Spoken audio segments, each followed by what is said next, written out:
6 souls in the hallway. Go. Gun smoke, cold stare, all pray. Go. Some feel like war day. Bodies on broad day. We load them, line up, one gate, one key, one king, one fake. Hell talk to me through that peephole, said only one walk out that place. Hard black, but the chrome shine. Slot machines full of gang signs. Rich chips every clip cross state line. Sin City sitting on the skyline. Shorty got a halo on the switch too. Bible in a book bag, stick in a gym shoe. Judge in my head say stop. I continue every op face in the rear view. Who really finna bleed for their nickname? Who really tryna die for their quick fame? You a shooter in a story or a real flame. Midway turn a room up to a real name. It's a Midway massive. 16. One challenger. Who gon' ride? Who gon' vanish? Who gon' ride? Who gon' vanish? Who gon' life on the line for this curse turf? It's a Midway massive. Sin City on my passing. Who gon' risk it all for the block? They don't love back. Who gon' crawl out hell just to slide? Never come back. Never. Who gon' crawl out hell just slide? Never come back. Never. Whoa. One sold for when the shots ring. One froze up, couldn't cop things.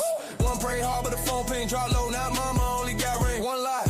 Said he built for this. Heard cries when he felt that hit. Blood drip on a dicey pitch. Life cheap when the price get fixed. I seen angels in the trap house. I seen demons in the frat house. 6 deep in the cart in the glass out. Only one of us left when it maxed out. Skirt. You love sin or you love breath. You love gang or you love rest. You love checks or you love chest. 6 souls and one left. Guess. It's the Midway massive. 16. One challenger. Who gon' ride? Who vanish? Who gon' vanish? Who vanish? Who put their life on the line for this curse turf? It's the Midway massive. Sin City on my passing. Who gon' risk it out for the block? They don't love back. Who crawl out hell just to slide? Never come back. Windows up, I can hear them all talking. Dead friends in the air when I'm walking. If I make it out, am I blessed or I'm heartless? If I die here, was I real? I'm talking. It's the Midway massive. 16. One challenge. Who gon' ride? Who gon' put their life on the line for this curse? It's the Midway massive. Sin City in my passing. Who gon' risk it all when the gates of the fire crack? Only one soul coming out, he ain't looking back. Oh.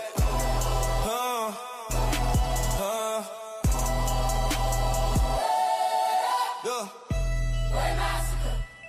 Way massacre. One challenger. Who gon' rise?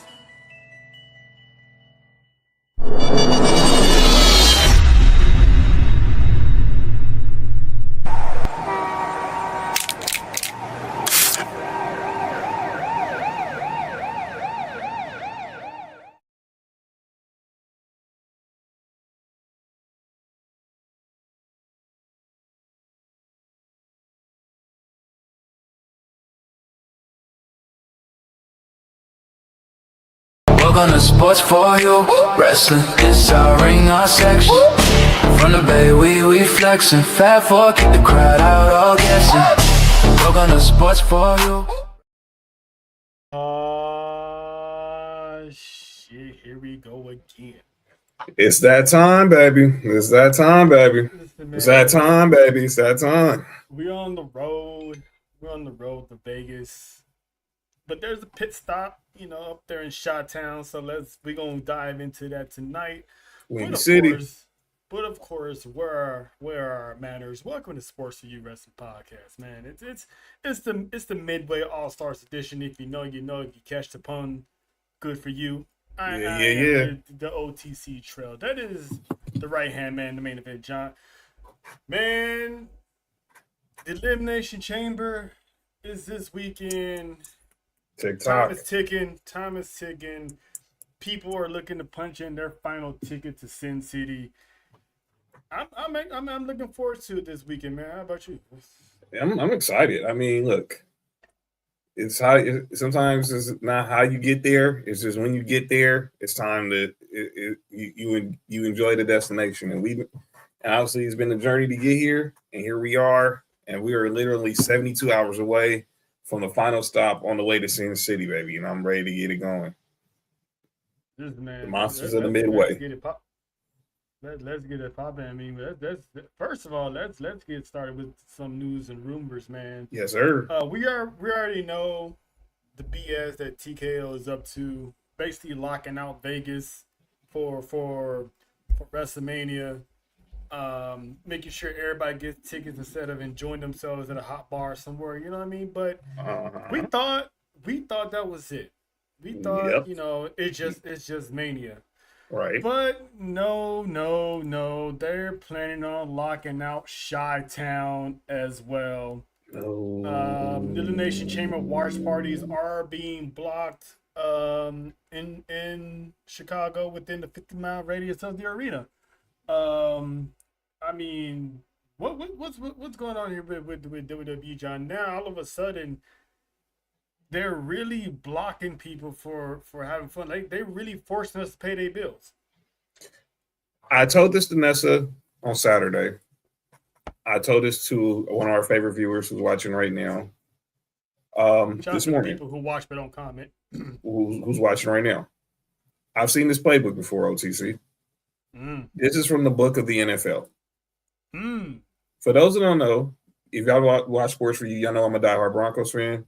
Y'all know when y'all seen the OTC on there, he's a diehard Saints fan. But we reside in Los Angeles, California, and our teams reside in New Orleans, Louisiana, and Denver, Colorado. Our boy Mark is a Buffalo Bills fan. That's Buffalo, New York. And of course, the great Nick Freeze, Vegas, Nevada, where we'll be in a couple months. And of course, our boy Cody, Houston, Texas. This is a play off the NFL from their old blackout policy, television blackout policy. So I'm going to read something to you. The NFL's television blackout policy, which once required local games to sell out to be televised, was suspended in 2014. And the mandatory blackout rule, though some local and national blackouts still occur due to broadcasting rights and streaming exclusivity, inclusivity, while the old 85% ticket sale rule is gone, games may still be unavailable in local TV due to contractual agreements for national broadcasts like Thursday Night Football. But this is a play off the NFL. Back in the day, the NFL, if you was in your local market, you would have to. The NFL teams have to sell out 85% of the stadium in order to be seen by the local TV market. So for us, say we live in our team's market. So if I live in Denver, you live in New Orleans, the only way we get to watch the Saints and the Broncos is if 85% of the Superdome and Mile High Stadium were sold out. They suspended this policy in 2014. So this is where the average fan is asking. So, what does that have to do with WWE? Explain to him, John. Explain it, because this is what the NFL TKO is trying to sell. They're trying to sell out the entire stadium arena, but they want to get at least 85% of that building full. So what they're doing is, instead of blacking out local TV markets because it's streaming on ESPN, they're blacking out local businesses from streaming it in their market on ESPN. Local businesses who pay money to be able to have the license to stream said product. That's right. So what they're trying to do is take it back to closed circuit television. If you have, if you are subscriber to WWE.com email newsletter, they send out the email that the Elimination Chamber will be aired in certain movie theaters in your area. And they offering a deal through Fandango for kids of certain ages. This is what they're trying to do. They're heavily promoting how you're going to see how they're hosting watch parties at Cosm, where me and you were at last year's Elimination Chamber. But now it was, and it's more of a bigger deal now, because at each Cosm event, they have superstars there for meet and greets. Like this year in Nessa's neck of the woods, Dallas, Aleister Black and Selena Vega will be there. In our neck of the woods in LA, Rusev is going to be in the city. Oh, so Nala's going to be there. Exactly. And it helps that they actually live here too. So they're trying to make they're trying to pander to their corporate sponsors and partners like Cosm, like Fandango, in order to get people to come to their product. They think that would be their way to get people to come to the United Center. This is the first PLE in the United Center in 30 years, since SummerSlam '94. Every other event they've had has been at the All-State Arena where the Blackhawks play. But now they're going to the house that MJ built. And last time I checked, I think they were like 1,500 seats still available for Saturday. Mm-hmm. I mean, I'm not a mathematician, but I guarantee that's at least 85% full. But now that's what they're doing. Now, let me ask you this. Outside of the out-of-country PLEs, is this going to be a norm now where they're blacking out PLEs in every city they go? They're going to try. This is not going to be – this might happen with us, with our friends over at Baby Bros and the Belt Collective and the WrestleManiacs. Special announcement coming. If this comes down to LA, you can plan rest assured, no, we're gonna be in the building most likely live. For us, I mean, but I know for other people, for the general public, that's gonna suck for them. It does. And I said it. The NFL tried, they failed. TKO can keep trying. This is they're gonna fail. They're gonna fail. This is gonna wind up blowing up in WWE's faces if they really trying to test people's patience on this matter, man. Because this is not the way to go. It will sell itself. Mm-hmm. If people want to show up to your events, they're gonna show up to your events. That's right. It's gonna sell. It's gonna sell itself. You know, there's gonna be people who's listen, man. Just lower the ticket prices for WrestleMania.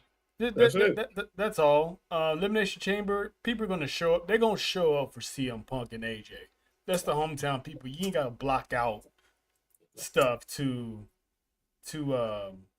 get it done. But yeah, that's right. That's pretty much what's going on there. So hopefully, eventually, there's gonna be some backlash. No pun intended. But if this is gonna be the norm, I am not liking how this year is going to turn out for PLEs at all. And again, people, remember the names. Ari Emanuel, Mark Shapiro. Yep. Remember the names. Ari Emanuel, Mark Shapiro. Listen, remember the faces. Remember these faces. Yep. Go ahead. Go ahead. TKO is jacking up the prices, not WWE.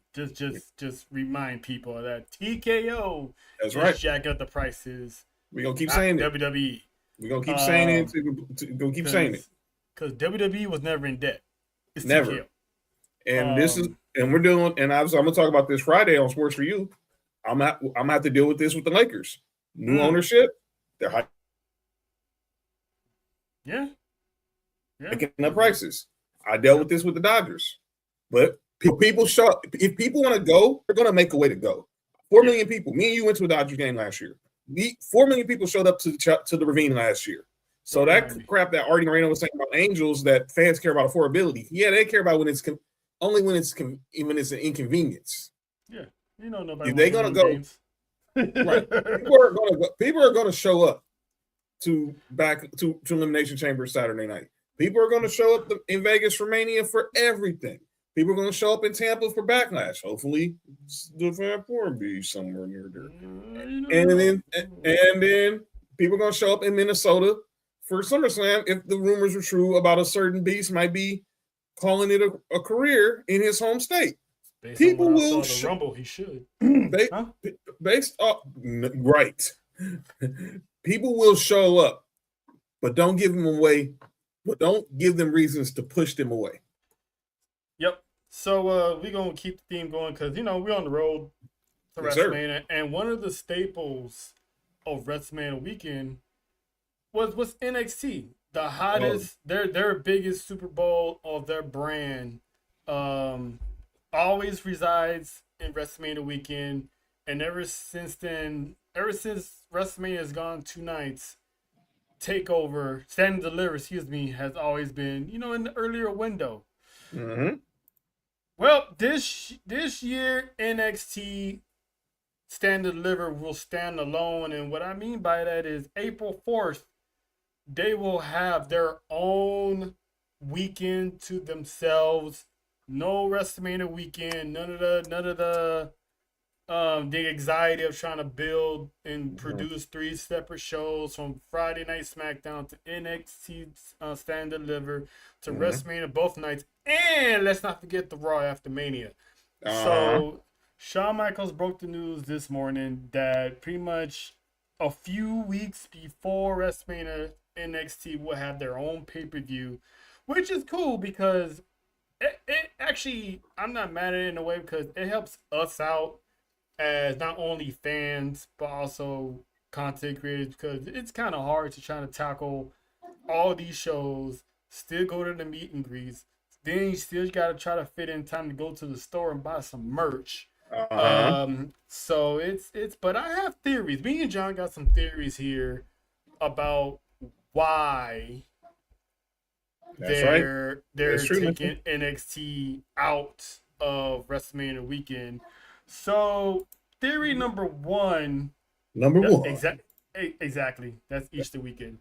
So mostly everybody's gonna be either in church or at home. So that's good for us. Come on So theory one is TKO is so money hungry that maybe they're taking NXT out of WrestleMania weekend because they want more people to spend their hard-earned money at WWE World. Because I think we're getting more lineups for meet and greets than we did last year, if I'm not mistaken. So that's the theory that, they're just getting pettiness and greed, that, they're willing to sacrifice NXT to make sure everyone's paying more money for, the WWE World. That's right. Theory number two. NXT legit wants to stand on their own 2 feet, and they want to just, have their own show without main roster buzz, anything like that. They want to have their own payoff, show, whatever. So they just finally, after all these years, they want to try something different. Sean wants to do a little something different. Okay. Now, this third theory, I'm waiting to see what's going to happen because I doubt it Saturday morning on WrestleMania weekend it's going to be that wide open. And this one was John's theory. Yes. They're taking Stand and Deliver out and possibly replacing it with AAA. Which it would make sense because, like John said, AAA needs more of the buzz that Stand and Deliver does, because Stand and Deliver has been around for years now. They got their own buzz. That's AAA right. is still in its baby stages of being pushed to the forefront of, American television. So there's possibly, we might have maybe a Worlds Collide pay-per-view that morning, because when it was TakeOver LA, we went to Worlds Collide and then moseyed on down the block to Money in the Bank. So it's highly possible AAA, now that it's another brand owned by WWE, that could be the reason. So which if exactly and then plus the name Triple Mania will fit so eloquently with WrestleMania weekend. I didn't even think about that either. That is so true, Nessa. That's so true. Triple Mania at WrestleMania. Okay. See. Okay. Uh-oh. Hey. Uh-oh. Hey. Listen. Don't listen. Hey. I got you, John. Don't worry about it. Dog, can a brother dream? Listen, Nessa. You're talking about Las Toxicas. Let's not forget, as of right now, one dirty Dominic Mysterio still works in AAA. He hasn't been forced to leave yet. So yeah. Let this man have his cake and ice cream just like you had yours last year. Shout out to all the cake. That's all that cake. Basically, shout out to AAA in general, because if they do show up, there's gonna be Lola Vice most likely in the building. Yes. Toxicas is gonna be in the building. It's gonna be something. So I'm hoping. I'm hoping that theory does pan out, because swapping NXT for AAA is not a bad move in my opinion. Like I said before, NXT's been around for at least a decade now. over a decade. Yes. So they can afford their own April, calendar pay-per-view. Oh, yep, yep, yep. Who's ain't no we? You on your own with that one, kid. You're on with that one, kid. We ain't no we stalking nobody. I ain't stalking nobody. Why you gotta hit it with the Uncle Phil? We exactly. We. I had to hit it with we. That's what it did sound like, Uncle Phil, when Will was like, how much Uncle Phil? So how much we really work? We. And that party was serious too. Hey, Uncle Phil, I ain't mean you will, right? Well, if he is, I'll fight. I was like, hey, Carlton. I was like, hey, brother, get a pension plan. Yeah, so I'm hoping that our third theory is the one that strikes gold, because yes, I'm definitely gonna be paying attention to AAA. They're more likely gonna make the announcement on the main roster TV shows anyway, or maybe the news will break online between now and then. So I'm hoping that's gonna be the case. Mm-hmm. But listen, man, WrestleMania it's pretty much WWE Super Bowl. Yes, because the Super Bowl, all these teams work so hard to get there, and the teams that are fortunate enough to get there, the players that are fortunate enough to get there, it's a special moment. So the men and women of WWE, they work so hard all year to basically get selected to go to the show of shows. However, once again, I always say this: if there's ever a time to not get injured, it's always Mania season. And unfortunately, the injury bug has struck again. Because Nessa Theo, Bronson Barboza Reed, on Monday night was going to break up a pin that Jey Uso had over Grande Americano. I think it was vice versa. Either one. You had it vice versa. Okay. He went for a simple breakup tag, and turns out he injured his tricep. It stinks because it's a big blow. No pause indeed, but that's a big blow, because that's the third member of the Vision that's been taken out. Stinks. Seth Rollins was the first one, which forced WWE to speed up Braun Breaker's heel turn. Not heel turn, because they're all heels, but Braun Breaker's turn on Seth Rollins. So, because Braun Breaker turn on Seth Rollins wasn't supposed to happen until this year's WrestleMania, the night after a Monday Night Raw. So that's when it was supposed to happen. But they had to speed up that process. And then after that, Royal Rumble comes around, Braun Breaker gets hurt. He messes up he tore whatever he tore, and he's out. Then Braun Breaker's out. So we were like, well, who does Seth Rollins come back to? You got Bronson Reed, because Bronson Reed was also one of the guys that kicked Seth Rollins out of the Vision. Right. Now Bronson Reed's out. Stink. And the more colder part about this is we did our research. Bronson Reed was supposed to win that match and qualify for Elimination Chamber. So and they had to call an audible, and Jey Uso won that match. And I did some more research today. He was going to be on the card at WrestleMania. Well, yeah. I mean, we knew, but this basically puts the whole plan. Yes. I'm hating this for Bronson Reed, because, like Nessa said last week, said in the comments the other day, he missed WrestleMania last year because of injury. What up, Mommy Mimi? Shout out to the Mimi Morning Show earlier today. He missed WrestleMania last year because of injury, because remember, he jumped off the cage at War Games and broke his ankle. Yeah, man. It's And of course he would get the Mania card because remember, John, I told you who would be the next one to go if Bronson Reed can't go. Who's gonna take his spot? And I said it should be Bronson Reed. Right. And we got our answer. It was gonna be Bronson Reed, and now he's out. And Jey Uso is now, which obviously makes better sense because they're building the Americano War, probably on AAA. Right. So this team is cursed, man. It's something about the vision because now we just got Logan Paul and Austin Theory, which begs the question now, John. What happens to these? What's gonna happen with this guy? This guy's out of work. Oh, and wait a minute. Time out. Speaking of work,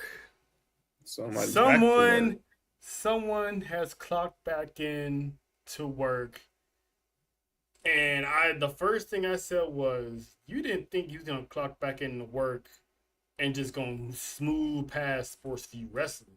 You was gonna smooth past 5-4 and not say hi.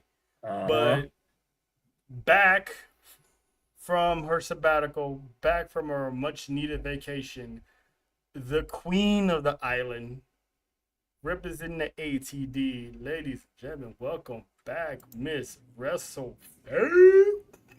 What it do? What it do? What it do? What's going on, Faith? But yeah, we're just now talking about the vision.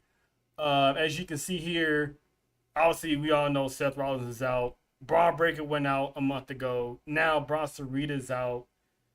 The vision is cursed, but what I'm more concerned is, are these masked men gonna have jobs now? Because this is their whole entire job was to terrorize the division, cost them any match in every match until Seth Rollins gets back.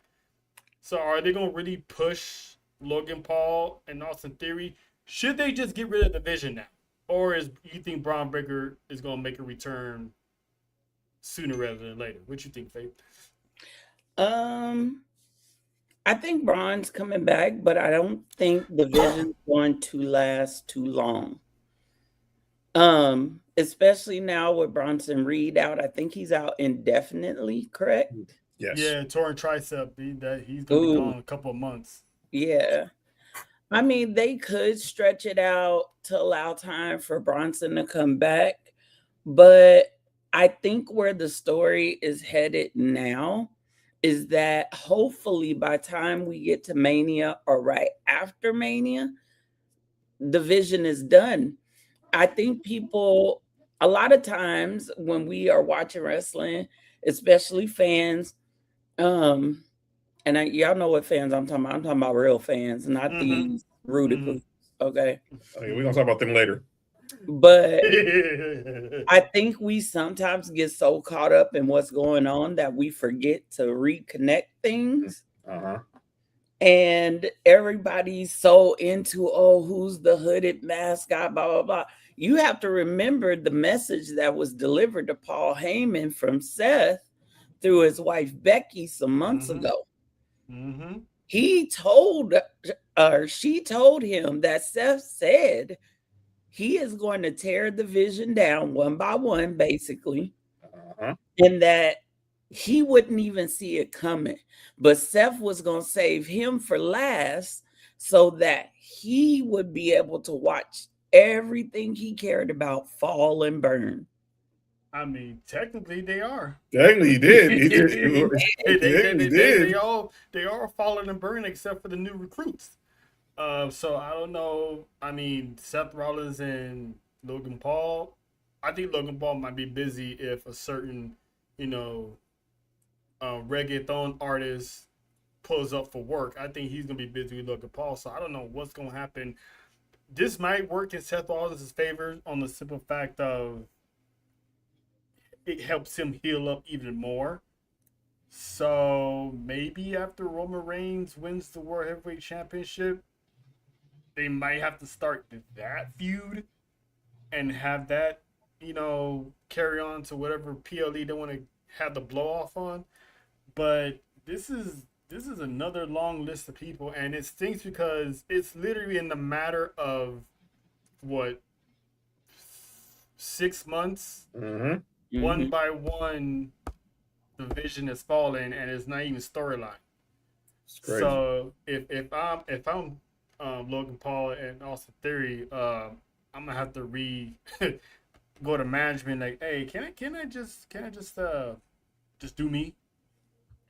Can, can I get out? Because Paul how did- had if you look at Paul, he's not even interested in this. Well, man, yeah, he made that clear. He kind of tipped his hand on Monday when the siren dropped. Mm-hmm. So Paul knows what works. He knows what's money and what's not. mm-hmm. And I think that's why we have been seeing him come out every time with his client. And speaking of that, Mhm. appreciate your faith. First night back on the job, and you're already doing segues. Mhm. The Beast Incarnate shows up, and he issues basically a Brock Lesnar open challenge for, I'm assuming, for WrestleMania, which it is. And of course, we all talked about it. We would love it to be Brock Lesnar and Obafemi. But it looks like Obafemi and Rusev are about to have a program, which personally I think that's a better choice, because with Brock, he don't really teach anyone. It's just suplex repeat. Going into a feud with Rusev can teach him a few things about That's how right. to be like I mean, Oba's a monster in itself, but having programs with Rusev, whether it's through the the live events or on the main roster, can help him out a whole lot more. So now, with Oba out the way, who's gonna answer the challenge? Because I think we ain't gonna find out really until after Elimination Chamber. I think it's gonna be LA Knight. But here's Brock Lesnar's schedule that they're gonna drag this out. So he was at Atlanta on Monday. He's not gonna come back until March 16th. So all of March, he's gonna be at every Monday Night Raw. And then the 2 weeks of April, he's gonna be at Monday Night Raw to get this challenge in for WrestleMania. So more than likely, we're probably not gonna find out. I'm guessing maybe the 23rd. I'd be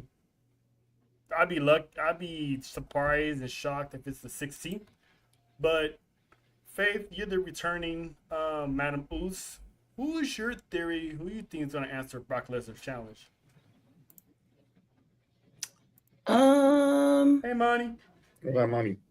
Hey, Monty. Little Oos. No, that was me, but anyway. I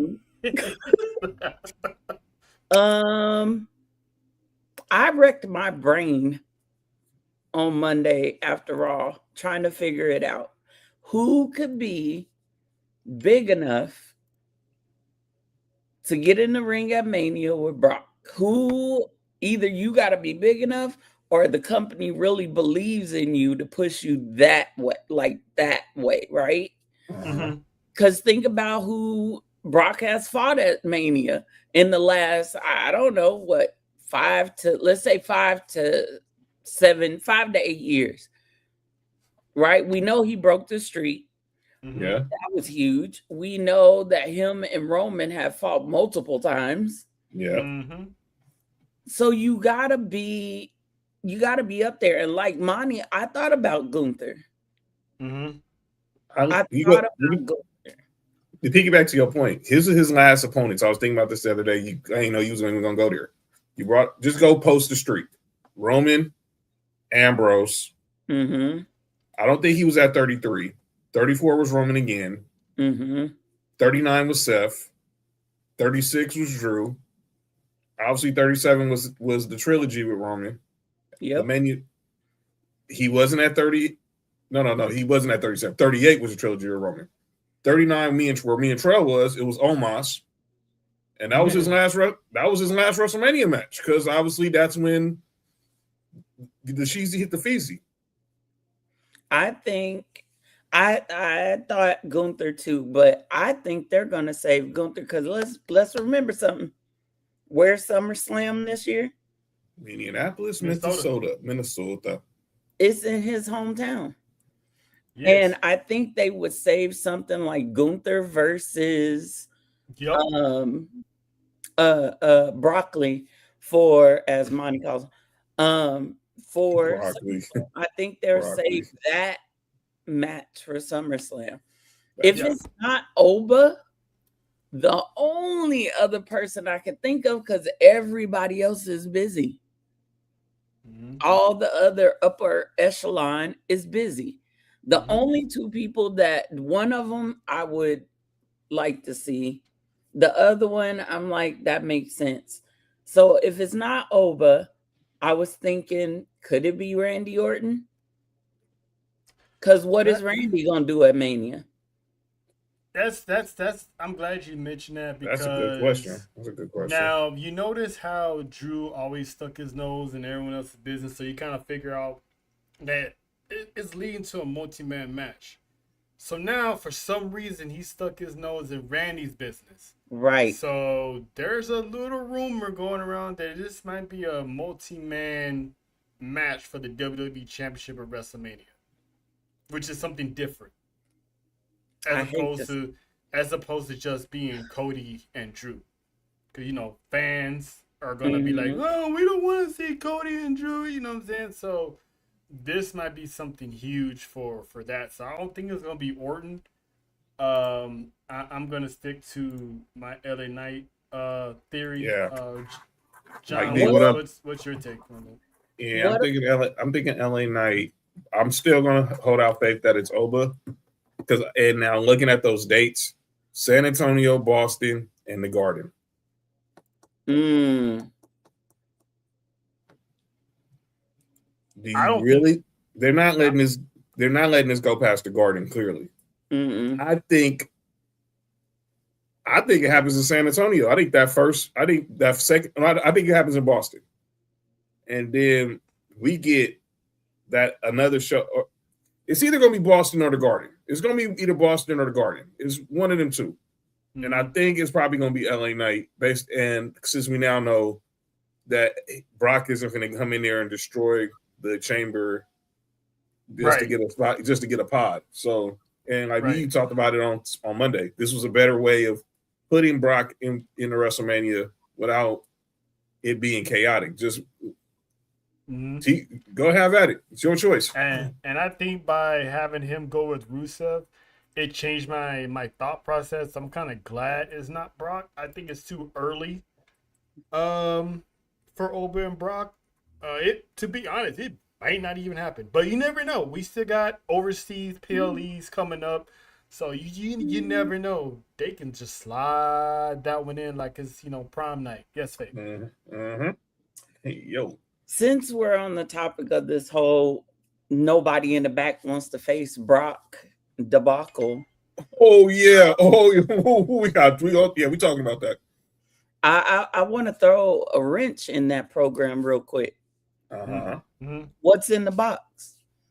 Oh, we're gonna get to that. That's part of the artillery. That's part of the Elimination Chamber prediction. So we gonna. Oh yeah. We're gonna get to the box later. So I think it's gonna be LA Knight. I think we're gonna find out as early as San Antonio. I mean, they can wait it out to Boston, get a big pop out of that. So I think one of those gardens we're gonna find out.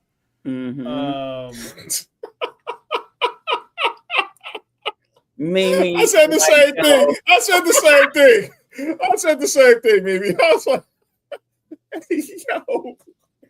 Oh man. All right. Not the giggity. Right.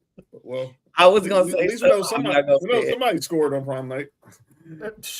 Hey, we don't promote that stuff around here. But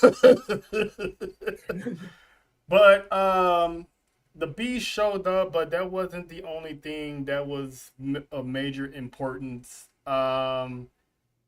We found out at the end of Monday Night Raw that the Hall of Fame just got phenomenal, and phenomenal AJ Styles. Yes. It's got the call. So it looks like me and John were talking about this. It looks like they're gonna go with the NFL style. So the Undertaker's gonna be the man. When you see the dead man come knocking, that means you get in the Hall of Fame ring. And on a side note, shame on the person that stole the British Bulldogs Hall of Fame ring. Idiot. For Jerk. real. Y'all some trash. But anyway, back to Steal this. from a dead guy. I have so many words to say about this render. Yeah, I kind of added a little bit more to it, so it's a little bit more, you know, get rid of the wrinkles. But this man's career, over 20 plus year career from, you know, the later half of WCW, let's call it for what it is. He was kind of a nobody. Right. Career took off in TNA, became the man in TNA, went to New Japan, owned over there. Came to WWE and had a phenomenal, no pun intended, all puns intended actually, a phenomenal 10-year career. But a lot of people have raised questions on why AJ Styles got the call. So the rumor is that WWE quickly gave AJ Styles the Hall of Fame to prolong any chance of AEW booking AJ Styles for maybe a retirement match over there. I personally don't believe it, because even though AEW has expressed interest in AJ Styles for years, but AJ was very adamant, especially on the What's Your Story podcast with Stephanie McMahon, that right now it's all about his family. But he did say you just never know. So, Faith, I'm going to ask you, do you believe or have any % of belief of this rumor that WWE could be just doing this as a pettiness ploy? Because Cena isn't announced for the Hall of Fame and won't be announced for the Hall of Fame this year. But AJ Styles got it quick. Is it just WWE giving him his flowers? Or is it like a low-key ulterior motive?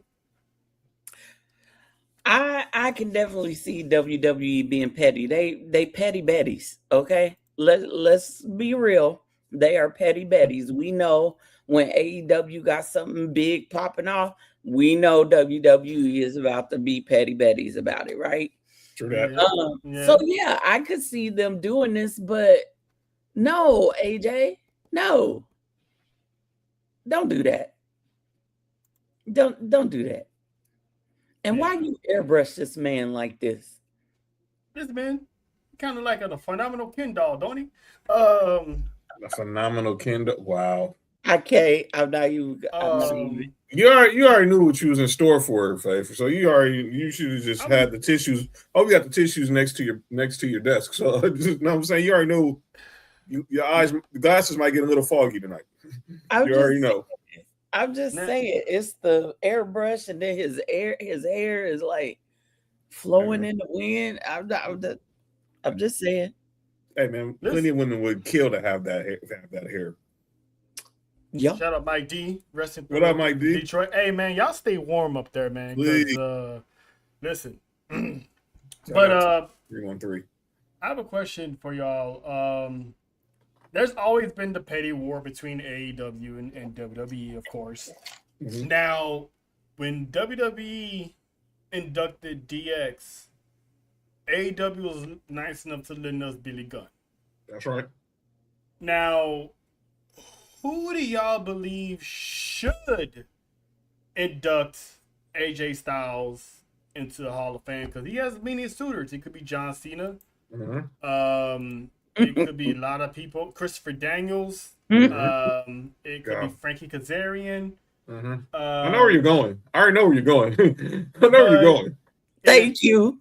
I know where you're going. I believe, in my personal humblest opinion, say it. He's not the only choice. He's not the only choice, but if you ask me, it's the right choice.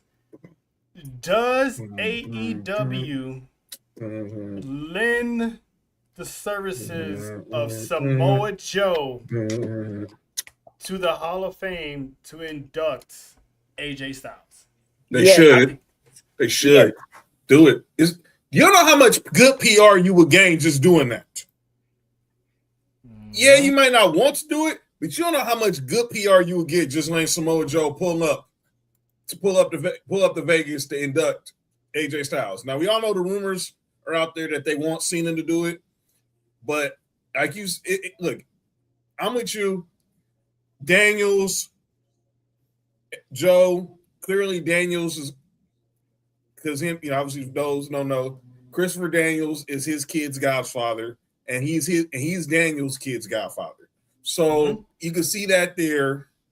But we all know the history of AJ Styles and Samoa Joe speaks for itself. Yeah, I would not be surprised if it is John Cena because, I mean, come on. Hey, John, what are you doing on Monday? Oh, I don't know. Beat up John Cena? Right. Exactly. So, what were you going to say, Faith? I just want Samoa Joe to walk up to the podium and go, "Hey, Wendy." Like one good time. One good time. I mean, Gallows. Oh, Gallows and Anderson. True. The Good Brothers definitely be on the list. They'll be right to me. They'll be right after Cena. Yeah. Right after Cena, not Shinsuke. But I mean, let's. I understand why he's saying it. We ain't got to go into schematics on why it should be Shinsuke, but I got a question. Yeah. I just thought about something. Because why Cena? Yeah, okay. You asked a question about WWE being petty because of the whole AEW thing. You know what I could see Cena doing? Because we knew during Cena's retirement tour, AJ was already hinting he was retiring this year, and that it was going to be sooner in the year rather than later. I could see Cena turning down his inductee to allow AJ to go in. I could. I definitely can. Yeah. 100% agree. Maybe. I mean, the greatest giver of all time, letting AJ have his flowers. So that means what? Cena's getting retired in Saudi? Either Saudi or 2028. Because they're gonna do the Hall of Fame in Saudi. That's not. I know. That's what I'm saying. No, I'm not talking about Cena. Either he do it in Saudi or he waits to come back to the States. But I could see it later. I could see it happening next year in Saudi. Or if a certain boss pulls up, then does he consider pushing it back another year? If you smell what I'm cooking. And you know what? And if he goes in next year and he shows up, you already know who's inducting him. Exactly. But as John would say, I'll believe when I see it. True that. Now, get ready to believe. I know. Because it's that time and a whole lot of stuff has been pushing in motion. That's for sure. What's up, Dalton? Now, unfortunately, we always talk about the returns of the final boss, possibly, hopefully, the return of Samoa Joe for one night only do this Hall of Fame speech. But there's one return that we might get, and if you ask me, it's very hypocritical of the IWC if this happens. So we all know that there's been rumors of Saudi buying the WWE off of TKO's hand, off their hands, to pay TKO's debt, right? So now there's an actual player in the mix that could be part of this. And that is one Vincent Kennedy McMahon. Supposedly Vince let's assume all legal issues were dropped and he has nothing going on, everything, innocent, all that stuff. He's exploring the possibility of buying back WWE to TKO Holdings being backed up by Saudi investors, which would involve taking WWE privately. So it's crazy because people are like, "Oh, we want Vince back. We want Vince back," but these are the same people that want Brock gone. So you want an innocent guy who's been proven innocent as of right now, unemployed, but want to bring back a guy who pretty much is the reason of this whole lawsuit and all this stuff. I mean, make it make sense, because this doesn't make any sense to me, because it's pretty much hypocritical, because they want Vince back, they ignore all the stuff he's accused of, but there's some evidence on Brock, but yet he's a womanizer, he's this, he's that, and they want him gone. John, like, what do you make of this Vince situation? Of him potentially. I mean, let's remember, he was forced to sell his stock and step down because of his legal issues. So, Can the lady go first? go ahead, Faith. First off, my only problem with Brock coming back was it was Brock, and I be sick of Brock. It had nothing to do with everything else. Number two, I don't want Vince back. I don't want Vince to have his hand on this company. I know people think that Vince still has the mind sharp enough to make WWE great again. No pun intended. Oh. But Jesus Christ. I said what I said. But could he do this? Yes, but I think if people did their research, they would find out something. I think he would have a little trouble. And because of one person in particular who has, last time I checked, 51%. Oh, I would assume that'd be his daughter, if am I correct? Nope. It's nobody in his family. One final Dwayne? boss? Dwayne? Yep. The final boss. You think Dwayne wouldn't be cool with Vince coming back? I'll say this. Was there love between Vince and Dwayne as far as we saw? Yeah. There was love. There was respect. But I'm going to also say this.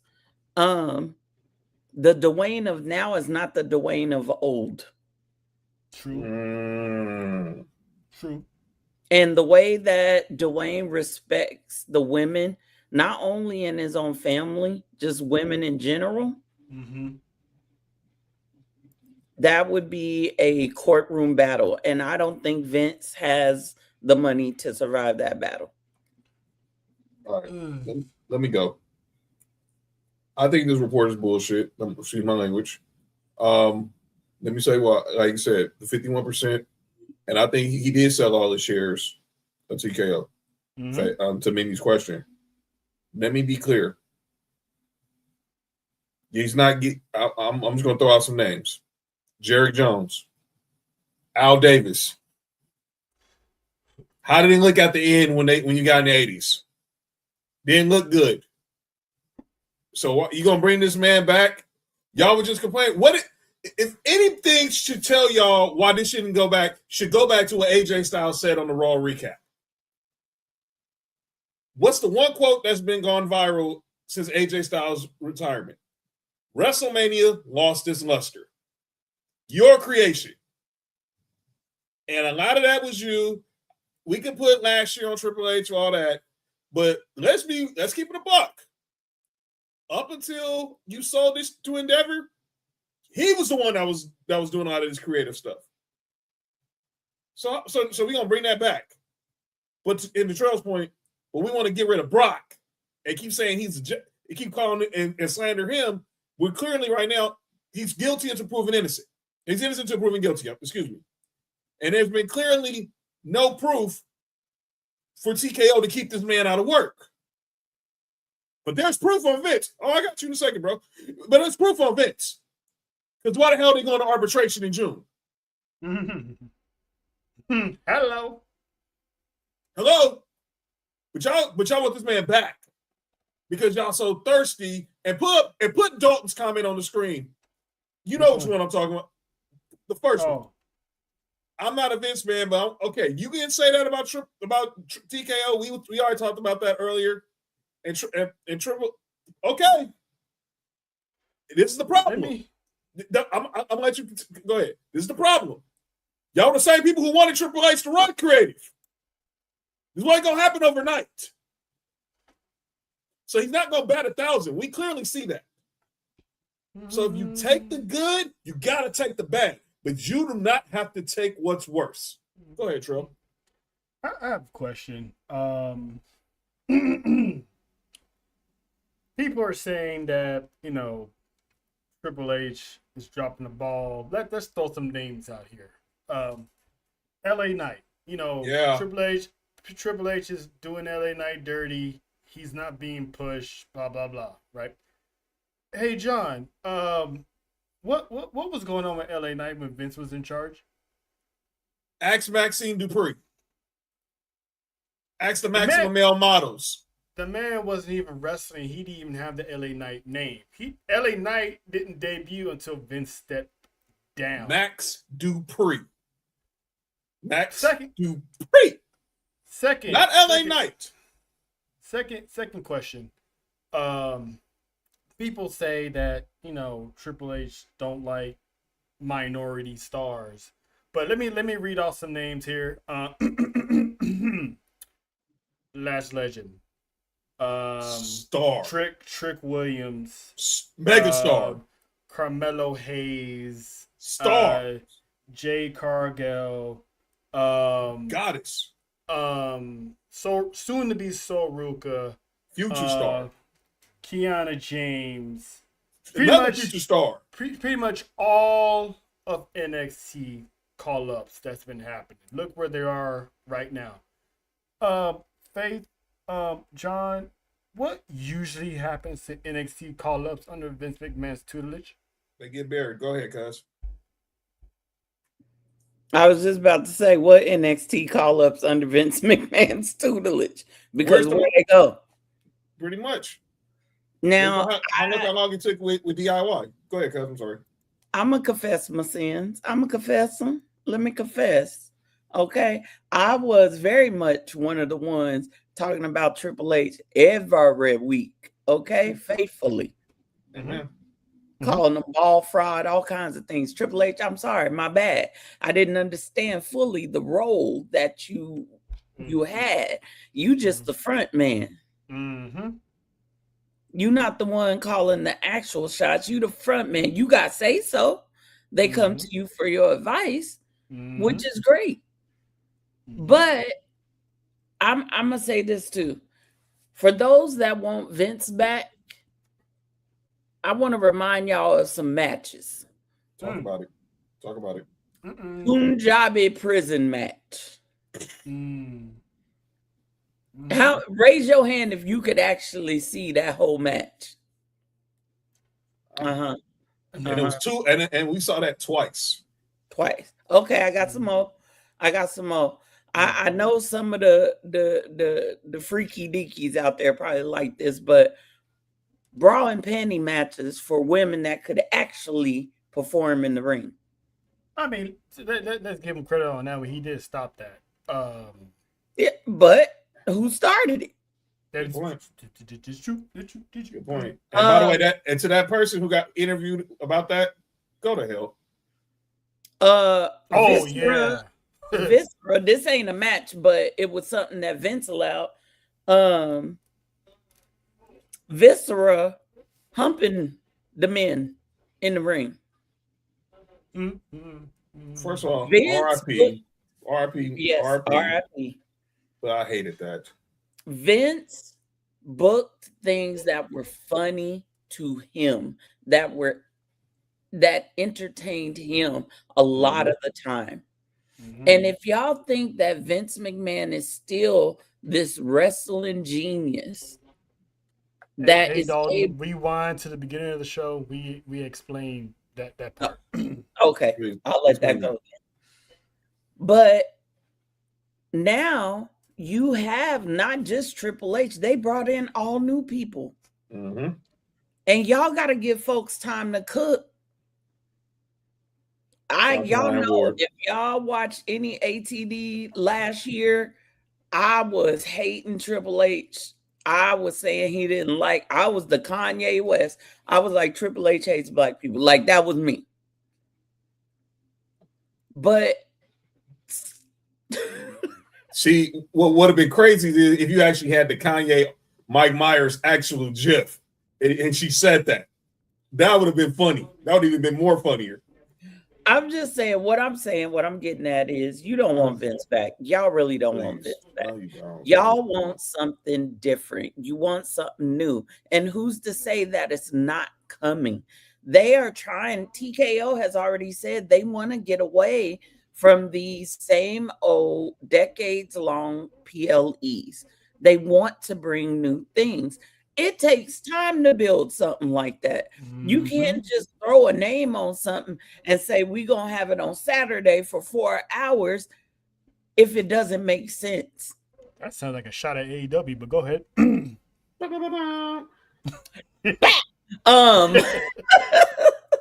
But y'all don't really want Vince because it is not going to be the Vince that you remember. No. Him driving in that car. Him driving in that car should tell y'all a lot. Let's not forget this man's probably gonna be vengeful. He is gonna be vengeful. He's right. Y'all mad at Kevin Nash for saying Bojangles. Yeah, they were mad at Kevin Nash for saying Bojangles. Oh my lord. The women's division, tag team division, is cooking now. The women's division has good storylines. When's the last time they had that with Vince? Ain't that why Naomi and Sasha walked out in the first place? Okay. Glad you brought it up. Glad you brought it up. I'm just saying. You know, could y'all imagine what Vince would do with someone like Lash Legend and Jade Cargill? Any stereotypical gimmick they could come up with, her name probably wouldn't even be Lash Legend. They probably call her like Keisha or something. I think Jade, he would book Jade to be, she would have been WWE Women's Champion a long time ago. It's just so much has changed since Vince, and it's like people are pushing Triple H out because their favorite stars are not getting over as quickly as they want them to get over. When Carmelo Hayes got called up, everyone was saying, they're doing Carmelo Hayes dirty. He doesn't really like black talent. He's supposed to be the number one draft pick, blah, blah, blah. Me and John were like, give this kid time to learn, because I was saying it from the beginning. When he came out, nobody popped for Carmelo. No one popped for him. They were like, oh, nope. Cool. And he was in Money in the Bank. He wrestled in Saudi.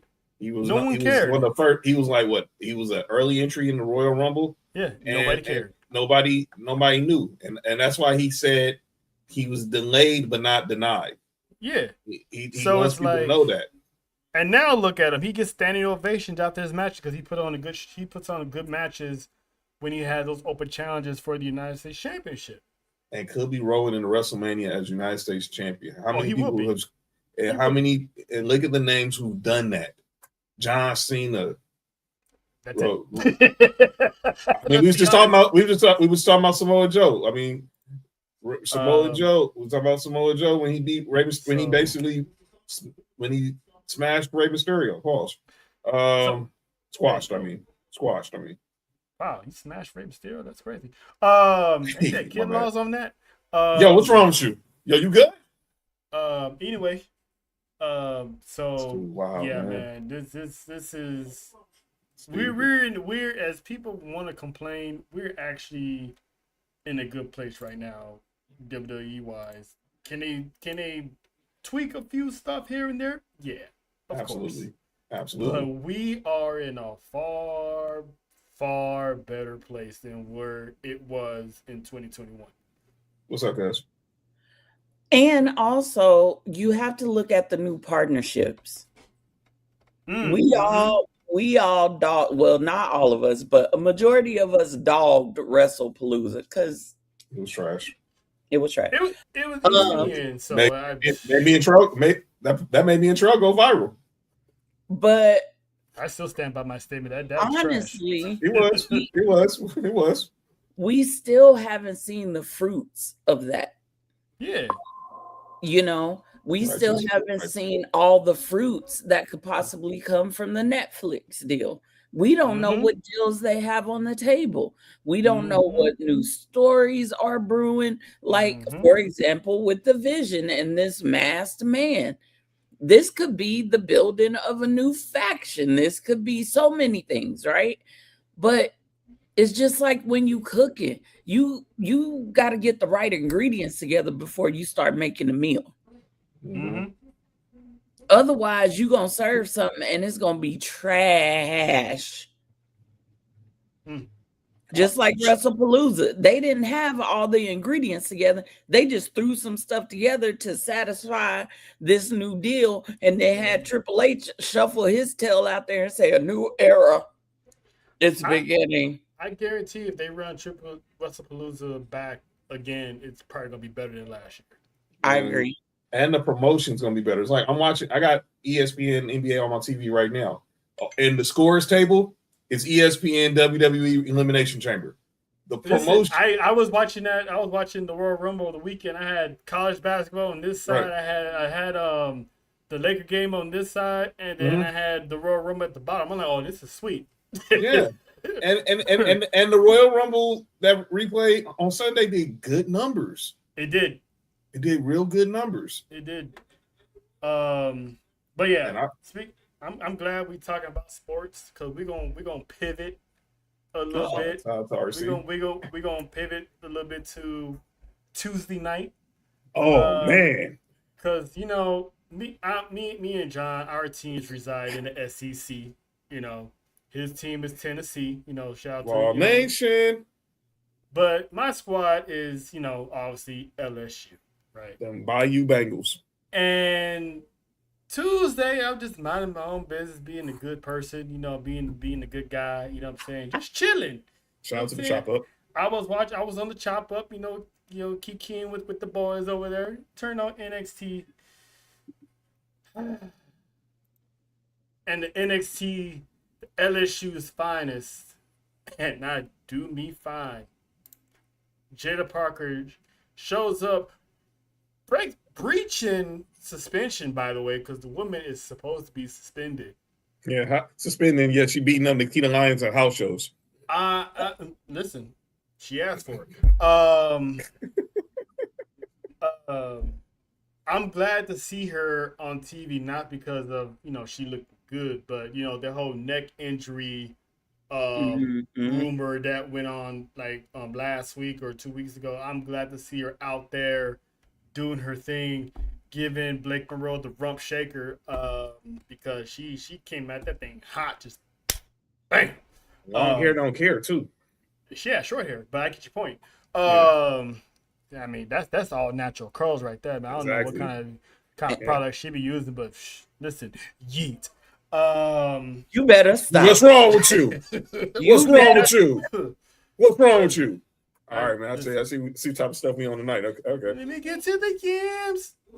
Sweet games. Gave her some of that. Gave her some of that hypnotic. Can I address that comment? Yeah. Yes. About Jada. Mm-hmm. She's one of us. How can I say this? She's in that gray transition period. New Phillips. Sorry, people call me. They know that she has it. Lord Jesus. They know that she has it, but they're building her for it. That's right. That's a good example. Good wordage. Good wordage. So that's where Jada is right now. They are not going to give her everything right now. I was the one screaming, "Hey, put a title on her," right? I was like that at first, but then I came to my senses and realized what was going on. But I think they're building another superstar in her. So it's going to take some time. It's going to be awkward. And another thing, all this crying over Blake Monroe. Now y'all upset? Listen, Blake Monroe herself says she is in no rush to go to the main roster. Mm-mm. If she needs to stay down there to get herself right, she gonna stay down there to get herself right. She is in no hurry. She knows what she's doing. By the way, who did she pin in her first? Who did she pin in her first match? Was it Jada Parker? No, it wasn't Jada Parker. It was one JC Jane. She said, yeah. She said she was keeping the belt warm for her. Back to Jada Parker. These two are probably going to be battling over the NXT Women's Championship. Exactly. You know what I'm saying? So exactly. Pay attention to these feuds that are going on because NXT is under a new era as well. They weren't putting her in no dang speed tournament because they're squashing her. They needed to keep her busy. And they had to pay off this whole whatever botch that happened between her and Thea Hale. And the best way to do it is insert the rivalry with Jada Parker. And now the woman from Hell is going to try to come unleash on Miss Parker real soon. Listen, I'm all for it because, like me and I talked about this before, with all these call-ups happening, with Sol Ruka, I'm predicting Sol Ruka getting the call after TakeOver. I agree. Kalani Jordan, she's been kicking ass. She's probably going to be getting a call up maybe after TakeOver as well.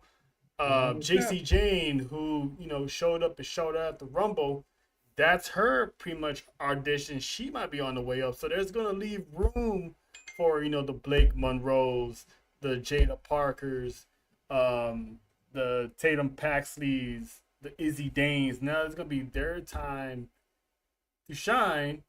And then, of course, the Evolve Women's Champion, eventually she's gonna lose that title and go straight to NXT full time. So next week. And Evolve is they're making their way. They already got new tag team champions. So shout out to Evolve cooking right now. And yes. Just to throw another name into someone, are we talking about people either going from NXT to main or coming into NXT and doing what they need to do to build there? You say all the above. I'm gonna just throw her in that mix. PJ Vossa. That's all I'm gonna say. She'll be holding after next week. Evolve Succession 2. She'll be holding after next week. She's gonna be the next Evolve Women's Champion. So she's holding after next week. The pattern ladder it's gonna happen. It's there.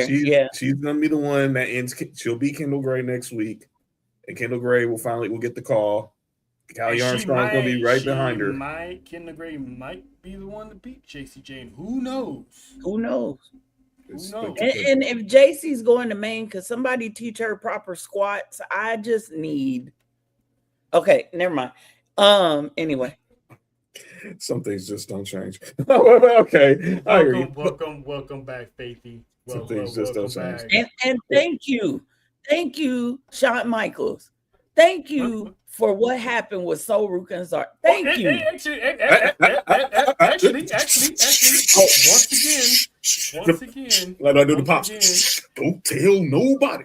Once again, another segue, because that's exactly where I was going. My Lord! Shout out to the Beast who is finally unleashed. I've been saying this since last summer. When are they gonna break these two up? And Zarya picked the moment of all moments when Sol Ruka was getting her first ever NXT title shot and got blasted with a spear and got hit with two F5s. One of them on the announcer's table, and she said the coldest thing ever. She's a soul snatch that bitch. And with the KOD, with the literal KOD. I'm like, now Zarya, it's her time, and she punked JC Jane into getting an NXT title match next week. Let's be honest, Sol Ruka's getting her get back. Yes, she is. Sol's getting her get back on that. And that's going to launch a feud into probably Vengeance Day. And it might drag on to TakeOver. And that's the last we're going to see of Sol Ruka. by the hands of Zarya. So now Zarya is gonna be that beast that's gonna be terrorizing the women's division. Yes, on you need to NXT. go back and watch. It was dope last night. Oh my God. And sorry. that spot reminded me so much of something you witnessed in person, Trell. You already know where I'm going, huh? You know where I'm going, huh? Is this the Raw after WrestleMania 39? Yes, sir. Is this one Cody Raheem Rhodes? Yes, sir. You were there? I was. And he thought he had a friend in me and in the form of a beast. You had a friend in the beast. No, you didn't. And before the tag team match got started, Cody Rhodes got destroyed, and Roman Reigns like, you know what? Let's just get up out of here. Yep, that's exactly what that was. That's exactly what that was. And how many times have I compared Zarya to Brock Lesnar? Numerous. Yeah. See how this works? Wait a minute. Hold on now. Hold on. So Ruka, she a sister. Yes. Mm-hmm. Although she don't look like. She is. At once, if you really look at it, you kind of see it now. You see it. You can't not see it now. Yeah. But Cody, Raheem. Okay. So you mean to tell me that they didn't took y'all trying to tell me that Zarya and Soul is the Cody and Brock of the women? Well, no, that moment. You go back to WrestleMania 39, the Raw of the WrestleMania 39 when Cody and Brock. I get that. We're not comparing. Character-wise. I'm just saying. I was always comparing Brock to Zarya because she used the F5. Yes. So that happening was she does. And when that moment happened, it just reminds us of what happened the Raw after WrestleMania 39. That's all. Okay. It sure did. And the way JC Jane face looked reminded me of how Roman looked and told him and Solo, let's get the hell out of here. But she had to stay in there. Let's get out of here. We don't got no part. We don't need no part of this. Mm-hmm. So JC had to get that one little cheap shot in there and get the 1, 2, 3. Mm-hmm. Like she did some major work, which she didn't. But she got it. But I am so fangirling over Miss Zarya. I'm just gonna tell you, I have been waiting for this breakup. That woman fine too. I need Zarya to just destroy every woman in NXT. I think she will. Tribal Chief. All those L's. Happy birthday. Happy belated birthday once again, Devin. And hope you enjoy the shot. Hope you enjoy anything that's going on in the city this weekend, bro. Be safe. Oh yeah, him and his son definitely gonna be in the building. But all those. Go ahead, Faith. I want to see. I have so many matches in my head with Zarya that I'm hoping that we get to. Trail. Go ahead. Did you say Trail? I did. Go ahead. Continue. This dude is insane. You better eat your whole chicken to get. Never mind. Anyway. Here we go. All right. And I wasn't even the first one to mention it. See, I'm proud of myself. I feel proud. I wasn't even the first one to mention it.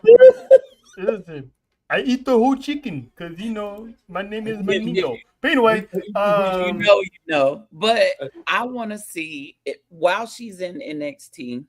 I do want to see her and Jada mix it up. Oh, that's a must. That's a must. I want to see that. I want to see her and Soul have that feud. Like, it's gonna feed folks. I want to see her and Kalani. I want to see, heck, if they do Homecoming again, and Zarya's still down there, put her and Jordan Grace together. No, put her in Rhea. Her and Rhea, the battle of the Aussies. No, I don't want that until she on the main roster. Okay. And I need it at WrestleMania or SummerSlam. She'll definitely be in the Rumble next year. I want to see her and one of Trail's favorites. Which one? Stephanie Tucker. No, she's talking about Raquel? big sexy. Raquel? She's talking about big Raquel. sexy. She's talking about big sexy. Yes. Where she was Tell me spooning you Liv. don't want to see that. Hey, listen, any of them. Triple Where threat. she was spooning Liv. Let me shut up. Lord Jesus. Sorry. Anyway, What? Not the man all demon. those L's. Man, Nessa, All relax. shit. Nessa, relax. All that sound like a low key call out. But anyway, Hey, yo! All right, I see what you're doing. I see what you're doing. all the Zarya L's she took within the past 2 years Yes. is about to pay off. That's Started? why I never lashed out about it. I'm like, they're buying her time because they got the women's divisions already stacked at the top. There's no room for her right now. So she's gonna be that next wave. And now her time is pulling up. Don't check the comments. Just don't. Just don't. Oh Lord. I'm not saying it. Nope. I'm not taking the bait. I'm not taking the bait. I'm not taking the bait. But yeah, so shout out to Zarya. I'm happy to see that it's finally happening. Yes. And it's happening at the right time too. So, yes.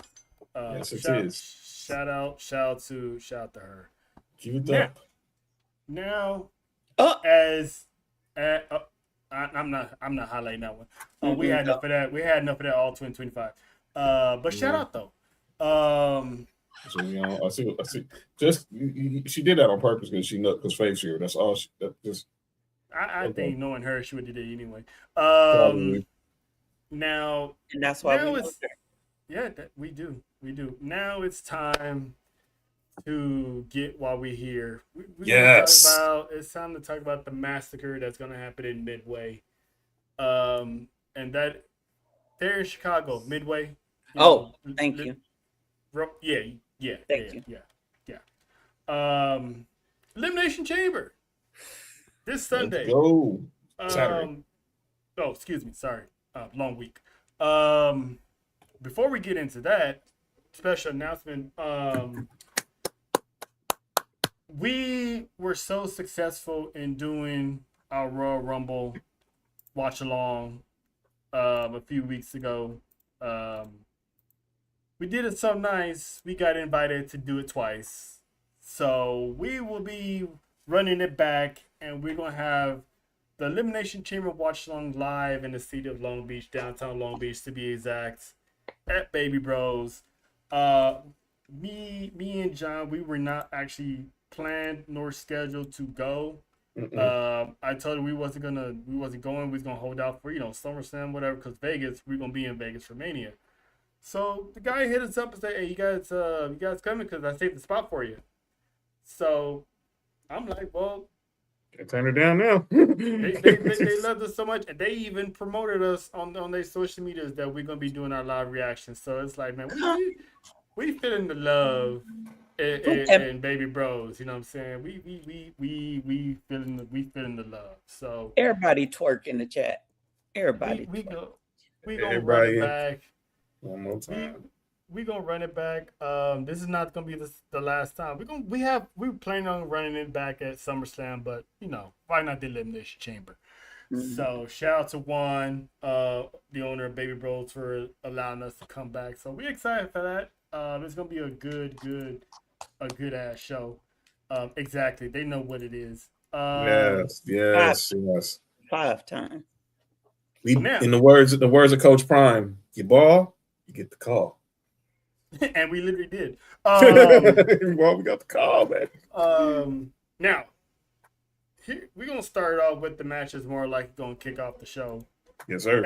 And that is the women's Elimination Chamber match. We got the rookie Kiana James. Well, can we really call her a rookie? Because if she never got hurt, she would have been already established. But yep, the new upstart, the newbie, we're gonna still call her a newbie. Kiana James, shout out to her for qualifying, by the way. Happy Black History Month. Asuka, Aussie, Big Sexy, Miss Raquel, Alexa Bliss, Mommy herself, Rhea Ripley, and of course, former WWE Women's Champion Tiffany Stratton. So this is already a star-studded Elimination Chamber. And of course, the winner gets Jade Cargill at WrestleMania. So I had said that Charlotte was going to qualify because I had Charlotte and Jade Cargill at WrestleMania. True that. Even Jade Cargill herself admitted saying that she thought it was going to be Charlotte at WrestleMania. Shocked. So with Charlotte not in the Elimination Chamber, this is now a toss-up, in my opinion. Who is going to get Jade Cargill at WrestleMania? And it looks like it's going to be who I think it's going to be, but I'm going to let, the peoples, everyone in the comments to get their predictions in. Faith, I'm going to start with you. Who's getting Jade? And this might be a rhetorical question if the answer is the same as mine. I have two choices. I'll give you my number 2 choice and then my number 1. Okay. Number 2 is Rhea. Okay. Mm-hmm. And when I tell you my number 1, I'll tell you quickly why I chose her. Okay. Because I have a hope and a dream. Okay. I'm going to be Martin Luther King for her. Okay. I have a dream. My number 1 is Asuka. Okay. And I'll explain to you why. Number 1, it's old to her to have her WrestleMania moment. I don't care what you say, how you say it. You can put all the facts you want. You can argue me down. I'm going to sit here and look at you like this and say it's old to her. How is she one of the most longest reigning champions? Took who? It took Charlotte, if I'm not mistaken, to end her run. Longest reigning NXT champion, correct? Never lost it. Never lost it. Did they give her any respect at Homecoming? No. They brought all the other women's champions, right? Mm-hmm. She's never had her WrestleMania moment. Am I wrong? No, you're not wrong. The last time she was there, she was in a tag team. Tag team, but singles never. Nope. Mm-hmm. I think that Asuka could give Jade a very good match. And you know what? Yeah, And I'm gonna piggyback on Faith's reasoning behind that, because we all know that Asuka will give Jade a run for her money, right? Mm-hmm. Eventually, Bianca Belair is gonna get healed. Yeah, she is from finger surgery. Yep. And if they're gonna book Jade and Bianca, more than likely it's gonna be for the WWE Women's Championship. Yep. So if you have Rhea Ripley win this, it's hard for people to believe Jade is beating Rhea. It's not out of the realm of possibility, because they've been teasing those two for the past couple months every time they cross paths. righteous. But Rhea does look like the favorite, but I don't think it's gonna be her. Okay. If Asuka does win, Triple H likes to give people what they owe for Vince's mistakes. He likes to go back in time and rewrite the wrongs in the world. And Asuka was one of his best students coming out of NXT. Biggest wrong. Obviously, it's not gonna be Kiana, because she's gonna show up and show out. Raquel is just there because she's the powerhouse. Yep. Now they could go with Tiffy time. There's a slight possibility, because she got beaten by Jade and she never got a rematch. I'm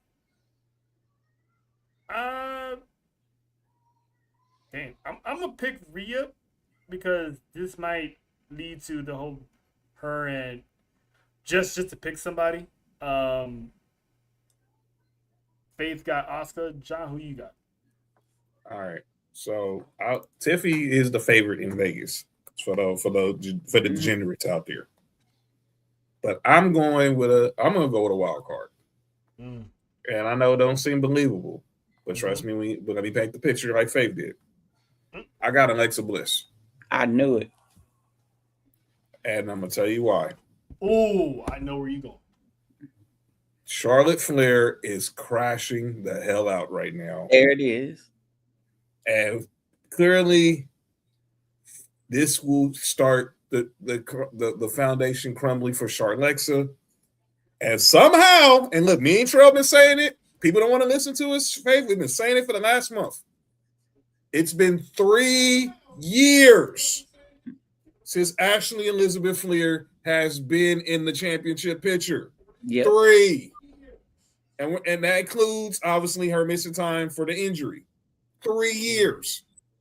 You let Alexa win. She finds her way, but somehow Charlotte finds her way in there. We get her, Jade, and Alexa in a triple threat in Mania, but Jade still comes out on top. But we get, and that eventually sets up down the line us getting that dream match between Jade and Charlotte Flair.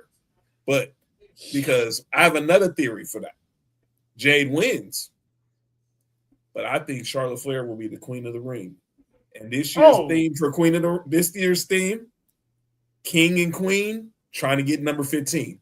Why? Who else? Deanna, who else is trying to get their 15th championship this year? Come on. Who's else trying? Orton. There. And what has happened to Randy Orton the last 2 years? He got screwed twice at King in the Ring. So my thing about this today, when I was picking up Sophie from school, this will be the year where the two superstars who are in quest for number 15 feel that 15th quest at the biggest party of the summer. But we make a detour through the shows to get there first. I mean, I like the SummerSlam idea. However, where does Bianca Belair fit in all of this stuff? Where does Bianca fit in there? Because if she's healed up, I'm looking at Jade and Bianca at SummerSlam. If Bianca gets into the King in the Ring tournament, I'll compromise. If Bianca's healed, she wins. But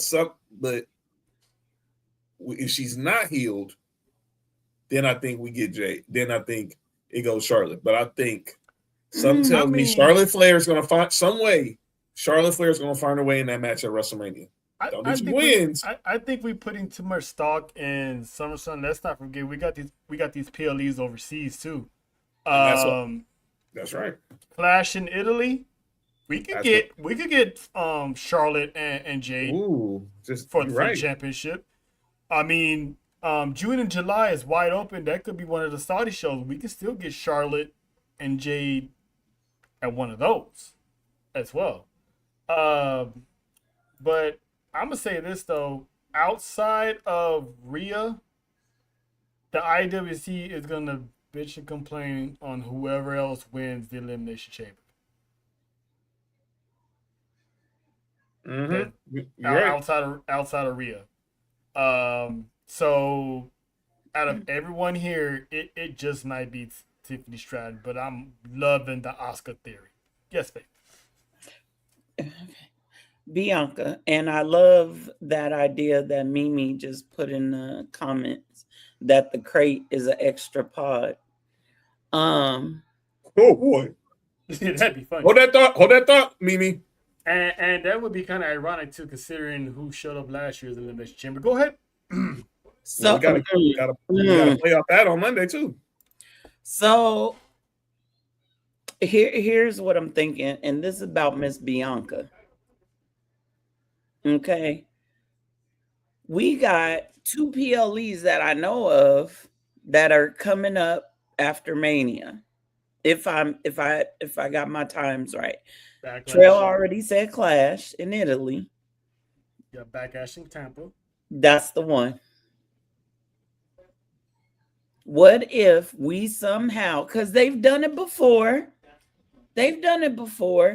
where they will throw a championship match in there without any build because it don't need a build. What if Backlash, we get Bianca versus Jade? It's not out the realm. It's definitely not out the realm. They're in Florida. Bianca's And Bianca ends in Florida. So, and if they build Jade to be a dominant champion finally, she's gonna run through the challengers, which still could set up either Charlotte and Bianca to win Queen of the Ring, and one of them's getting a rematch at SummerSlam, and that's where you have Jade lose that championship. Okay, I know I may be dreaming, but I'm gonna throw this in there and just see. I just want to see. I'm gonna put this out there. Let's stick with the backlash theory with Jade and Bianca, right? all right. What is something last year before a certain announcement was made? We were hoping that these three women would have an epic showdown. Ooh, Oh boy. I think that's gonna happen. They can finally put the nail in the coffin at Oh, boy. SummerSlam. Oh boy. Naomi could win Queen of the Ring. Thank you. But Oh, my God. how crazy would it be? And we've seen it happen before.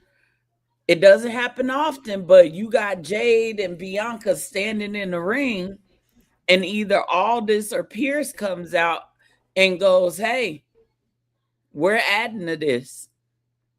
And we just hear her music hit. However they do it, that feud, that right there, that That match needs closure. doesn't need any build. It needs closure. It needs closure. They gonna lose their shit if that happens. Listen, man, we all thought that the Shield being champions at the same time, back to back to back, that one PLE was something. Getting this, which is something I predicted long time ago that it was going to end at SummerSlam. Mhm. Having those three and other Tyler Perry Productions going at it, Ah! I would love it. I would love it. I'm gonna add this one little thing, and then I'm gonna We be need quiet. to know who's guilty. I'm gonna add this one little thing, and then I'm gonna be quiet. I know it's way too soon for this, but I'm gonna run with the idea that Mimi shared from Santi's app. I'm gonna run with it. How sweet would it be if it was a pod, and instead of Bianca, it was Naomi? It It could would be sweet, but It I know could. it's too soon. It's Danhausen. Listen, that's the rumor. We gonna get to the box. Y'all jumped the gun here. Wait, did you say Danhausen? Hold on. Save it for later. Save it for later. We're gonna go through our theories and guesses on that one. Okay. Yes, sir. But Yeah, I got Alexa. I got Alexa. all right, so Alexa, Oscar, and I'm just gonna pick Rhea. It still might be Tiffy. Up next, this is the one that we're finally gonna get, and that is the Women's Intercontinental Championship. Becky Lynch and one AJ Lee Mendez Brooks, whichever last name you want to give her. Mother. Becky She tweets was like in- she's on Dimension Lynch. AJ was on Rare Form the other week when she basically low key ran down the women's locker room. Sure did. Just like she did a decade ago when she did the infamous Chuck Taylor pipe bomb. Yep. This match has been stretched out long enough, considering that AJ has an extenuous part-time schedule. I'm just gonna put it out there. I got AJ finally winning the Intercontinental Championship from Becky Lynch, causing Becky to go on this serious meltdown, and she's gonna walk into Vegas as champ.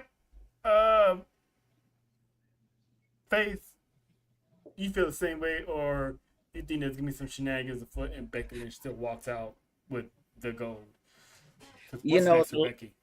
the last time I bet against Becky, it cost me dearly.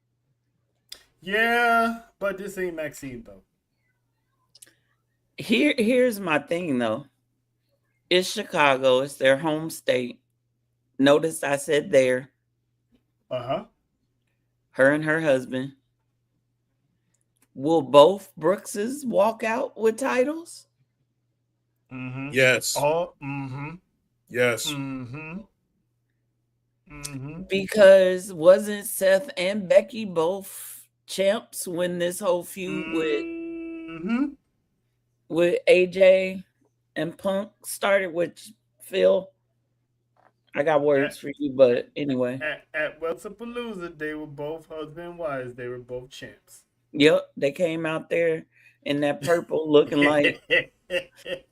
Anyway, I think this is AJ's time. My only concern is that part-time schedule. Right. Now, and I think that if she gets it, that if she is not going to give chances to women like Becky did when she got the NXT women's title, right? I think she should drop it to Natty. Just saying. Here's what I think is going to happen. She's going to win at the Elimination Chamber and she's going to lose it at WrestleMania. To who? I don't know. Okay. There's so many people that can challenge her between now and then. Well, after Elimination Chamber, we still got all of, the rest of March and then parts of April. Whoever challenges her really technically does really need a full build, because I'm thinking Roxanne, they should throw her name in that hat. Or her Bailey should throw her name in that hat. Like you said, the low-key legend, Natty, she should, throw her name in that hat. And that way she could run that mid-card division and just start racking up bodies as they go. Lyra, she's going on through a character development at the moment, so she might be the one coming in and getting it. I don't see AJ holding it that long after she wins. I think both Brooks is going to walk into Vegas as champ, and they both going to walk out empty-handed. Oh, I didn't. Whoa! What? The last part. Okay, you saying walk out of Mania empty-handed? Yeah. Okay. I did not expect to hear that from y'all. Well. Oh, I'm more realistic. I kind of try to. What you thought I said? I don't know why. Why I thought you said Elimination Chamber, but I was like, I know you. And knowing you said Mania, and I don't know why I thought I heard Elimination Chamber. Now, John. John, I said this multiple times when I bring up the name Io and Rhea. You never know. There could be an unexpected title change between Saturday and Mania. That's right. Do I see Finn winning? No. Because I think a certain machismo with the porn stash is going to either go screw it up, or he's going to poke fun at Finn for losing, and that's going to set up him and Dominic, because I don't see Dominic losing to Penta. So they're going to have that WrestleMania moment there. I don't see Phil losing in Chicago. Now Mania, that's a different story. I think both Brookses will walk out empty-handed. Because listen, just like John was saying that it's been 3 years. Charlotte Flair was out of the title picture. It's been just about the same amount of time that Tribal Chief has had to go. So don't get me started. He's back to save WWE, and we need him to be the World Heavyweight Champion so we can go ahead and crown Braun Breaker later on down the road. But that's just me. That's just me. So we all pretty much agree that AJ Lee is walking out Women's Intercontinental Champion. So, and speaking of AJ Lee, we might as well just go straight to it. Her husband, Uncle Phil. These renders are cracking me up. Listen, I added a little extra resolution, so we gotta help them out. You know what I'm saying? Gotta make them look good. They look good. So Uncle Phil, gonna be battling for the World Heavyweight Championship. Faith, your thoughts on this match? I'm excited for this match, actually. I'm actually really excited because I have been waiting, and I think a lot of people have, for Finn Balor to break free of the Judgment Day shadow a little bit more so that he could get back to his roots, right? She changes his age every week, I swear. Um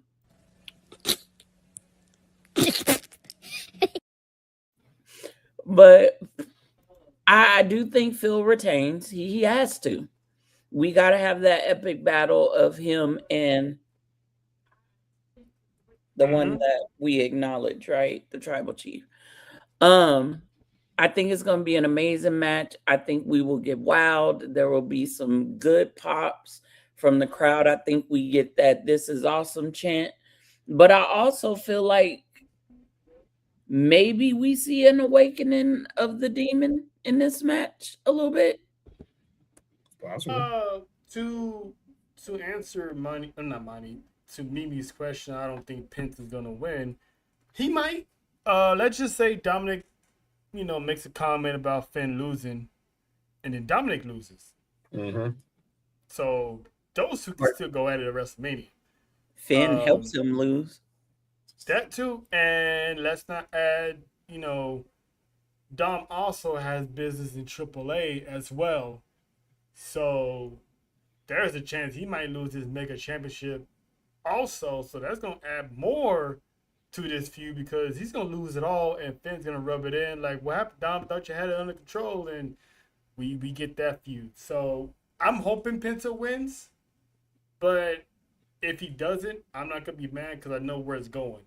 If Finn doesn't win the World Heavyweight Championship, he's going to be like, why? He's going to be that one dude from Life when he's like, I might as well eat your cornbread. He's gonna be like, I might just take your title. You know what else I can see happening with this match though?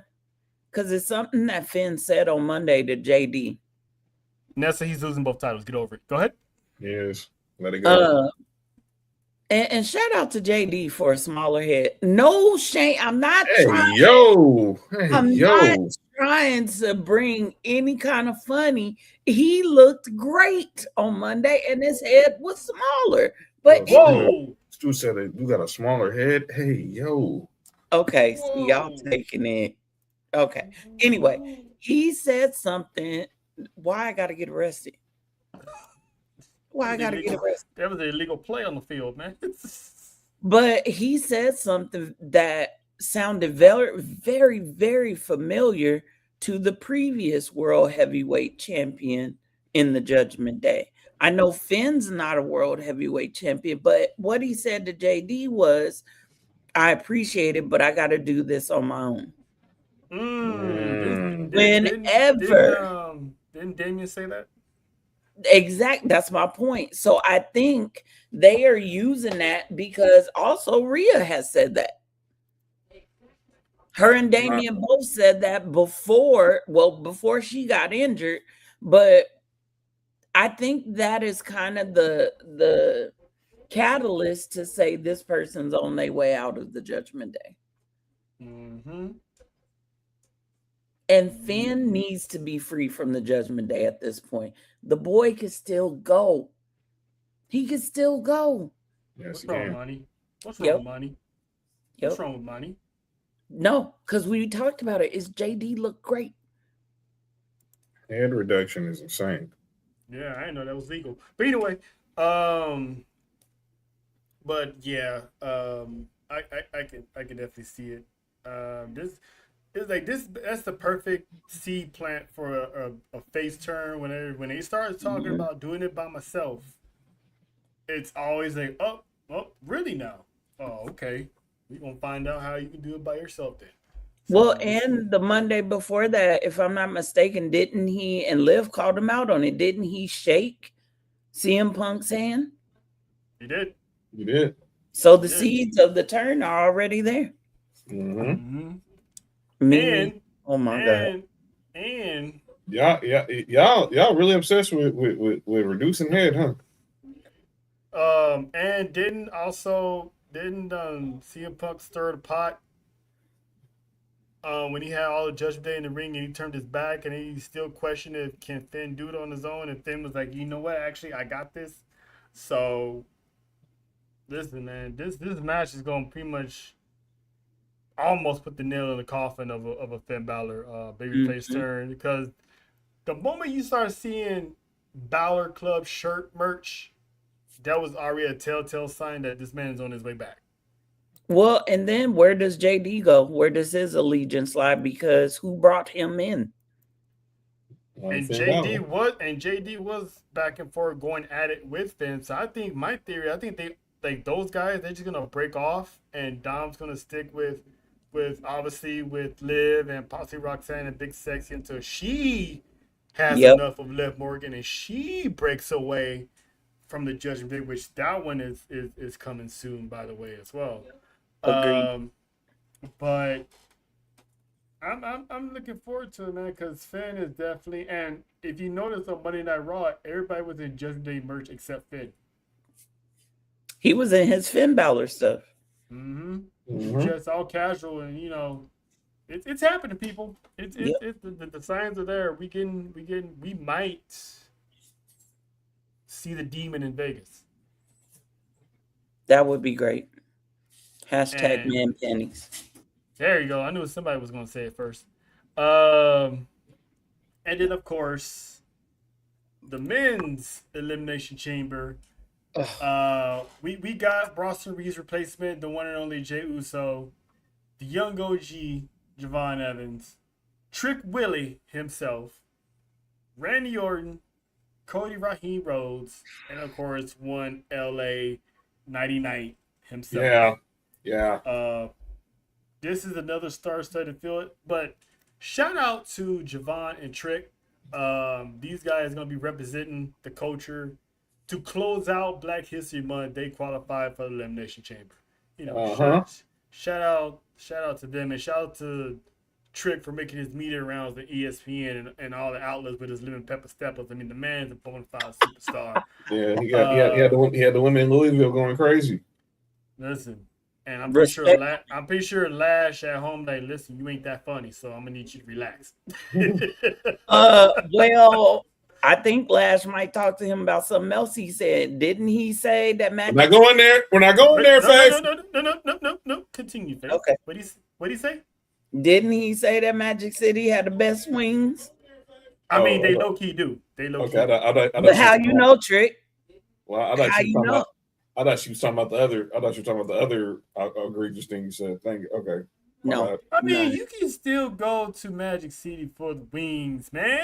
Bro, please. I wasn't talking about the wings. I was talking about remember he said he had that special promotion that he said he had that he advertised that one night on SmackDown. Oh, Willie Worldwide? Yeah. Nah. That's what I thought Faith was talking about. We all said she's probably running that joint. She's probably running that website. Taking everybody, taking all these hoes' money. She's looking at Frick. Ooh, this match. But Faith, who you got? I mean, obviously, he's more likely probably gonna be. I'm gonna say my prediction last. Go ahead, Faith. Who do you want to win, or who you think they gonna win, or who you think should win? First off, 5 of the men in here drive me wild. I'm gonna just say that right off the bat. Okay. Right off the bat. Gee, I wonder who the one that doesn't. Probably LA Knight. No. LA Knight's in the 5. He in the 5. Okay? T-Mobile 5 is back. Okay, there's many ways I could go with this, but I'm just going with logic, and because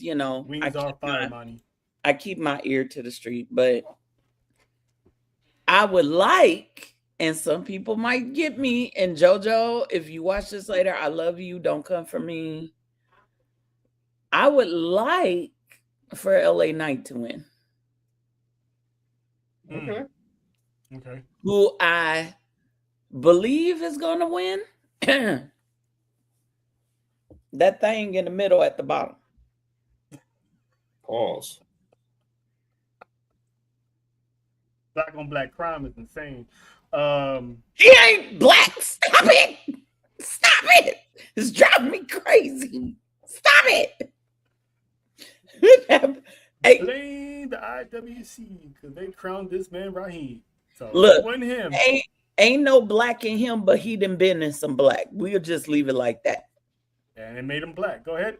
And I totally forgot he was on wax too. So Cody is okay. Cody's the obvious choice for a lot of reasons. One, it ain't gonna be Jay. Nope. Jay's he was golden the tag fill-in. team goal. He was substitute. Yeah, fill-in. he's a fill-in. He's waiting for Jimmy to come back. And Jimmy, can you give us an update about come on? Anyway, Young OG, he's gonna be the high flyer of the group. He's gonna take some bumps. Lemon Pepper Stepper, I'm gonna call him the powerhouse in this one. Yeah, he's a secondary powerhouse. Yeah, He's a secondary. because obviously the real one fortunately got injured. Randy's gonna end up messing up with Drew and Jacob in that whole scenario. That's and it why. leads back to what you said, Trail. So you only got two people to look at. You got LA Knight that's not necessarily tied into a storyline right now. And then you got Cody, the previous champ, who y'all better get used to Cody. That's all I'm gonna say. I mean, he's QB1. I mean, he's the main. Oh God, I almost threw up. He's the opposite of Roman Reigns. Roman Reigns is here, and the person that always in his way is gonna be Cody Rhodes. Yep. Now, for me, it's either Cody or Randy, because I still think that LA Knight is gonna answer Brock Lesnar's challenge. Why I don't know, but I think that's LA Knight's just in there to be there. Okay. He's gonna have his moment with the Beast. I don't want to 100% say Cody on the simple fact of Drew McIntyre screwed over Randy Orton. Mm-hmm. So now Randy Orton definitely wants Drew McIntyre, because now he, like John mentioned earlier in the show, he wants to reach number 15. So now Drew McIntyre has Randy Orton, Cody Rhodes, Jacob Fatu already breathing down his neck. That's 3 guys.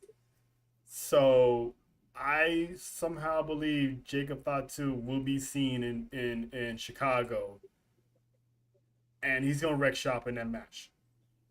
This match? Mm-hmm. Oh, okay. Yes, I agree. I don't know, and if you see Cody and Randy Orton, the last 2 people in the Elimination Chamber, a la Crown Jewel, be on the lookout for the Samoan Werewolf. Be on the lookout. Be on the lookout for Drew McIntyre as well. So if this theory holds up with that WWE is thinking of doing a massive multi-man for the championship, Nick Aldis is gonna have a busy night trying to figure this out. Mm-hmm. I love the way you think. Because either Jacob messes it up now, Yep. or a few people are going to Shawn Michaels their way into this match. Did you say Shawn Michaels they way? Yep. Let's not forget WrestleMania 20 when it was supposed to be Benoit and Triple H who weaseled his way into. He did. Can I piggyback off of something you said? Yeah.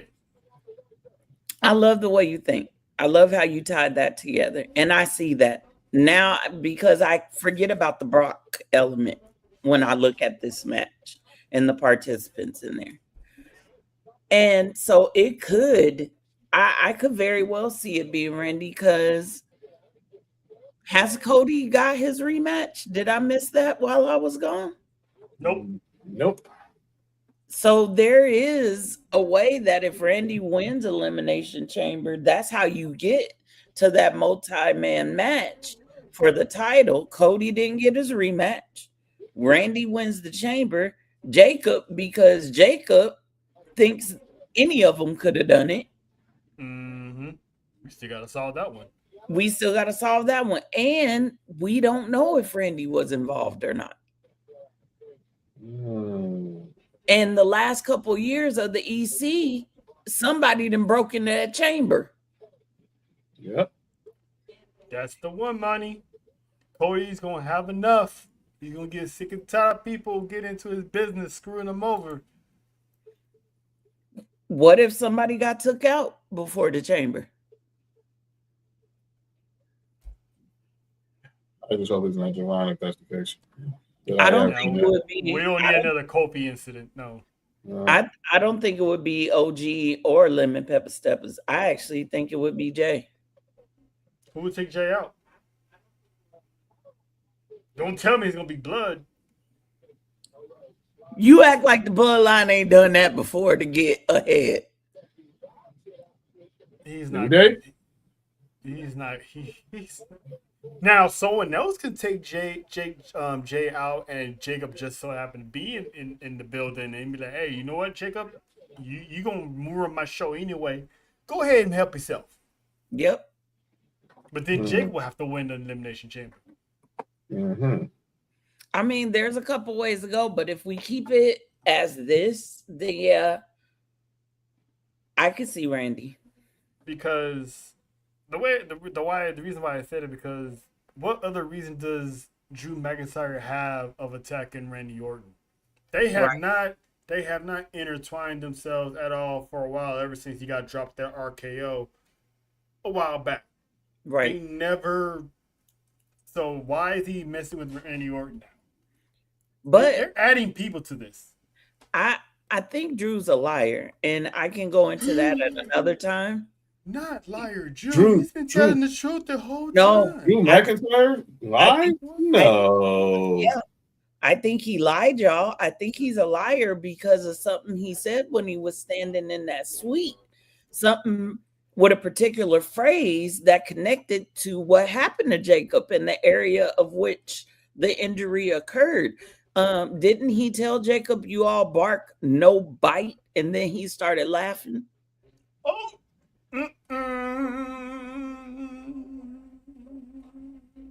Y'all wanted Drew McIntyre to be a silent assassin to take out the bloodline. What if he's the silent assassin taking out his opponents?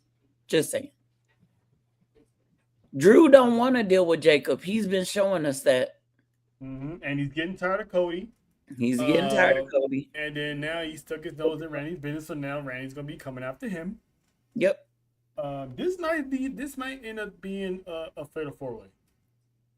By the way, who stood there and didn't help Drew when Jacob was open Drew's ass? It was Randy.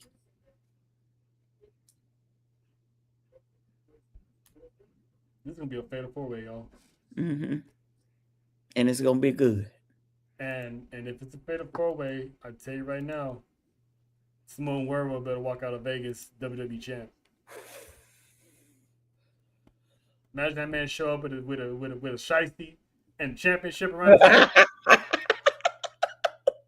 Wait a minute, all red, dressed in all red. Listen, with a shiesty. Come on. And I ain't talking about the regular shiesty either. Probably the one that looks like a burlap sack. A goon. Come on with it. You already know if he does do that, who's gonna be the first one knocking at his door? Hello. Somebody that I think is about to get kicked up out of what he think is his family tree. Oh boy. And he's been doing some good work too. Yeah, he has. I'm so proud of him. And he looked good. Okay. There, look at that. Look at that. God bless your wife, sir. All of them black. But anyway. Thank you. Yes. Yes. Irony. No, it ain't. They know. They know what's up. Now let's get to the main thing about Elimination Chamber. It's crazy. What the hell is coming out of that box? Now, Faith, we can Faith and John, we can start talking about it now. So there was a rumor John alluded to it earlier. There was a rumor going around. Now let's take the youngest back in the day for a little history lesson. long, as Burt Mac would say, long No, time ago. Long time so ago. WWE, throughout their TV show, had this egg just in the background. Didn't know what it was. Everybody was like, "What's in the egg?" I mean, it was a duh when it cracked open. It was the gobbledygook. Cool. Yeah.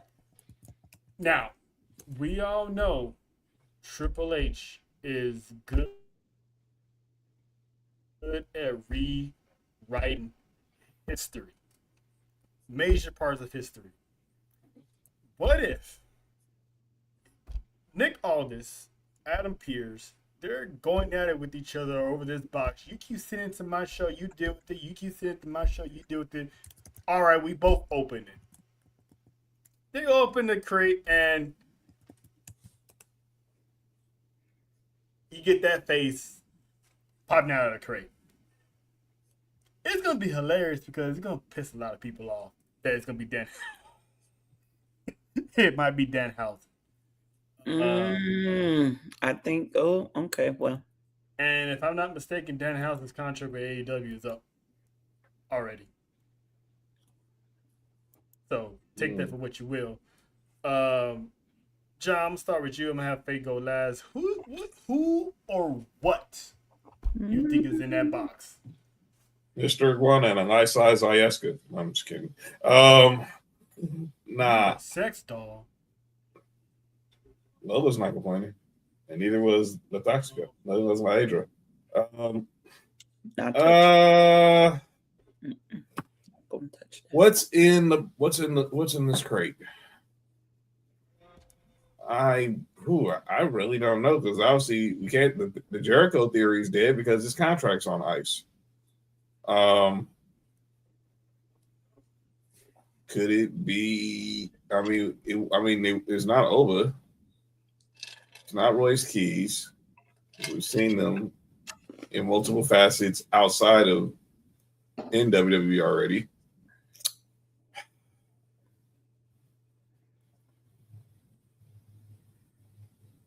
I don't know. I mean, I'm gonna just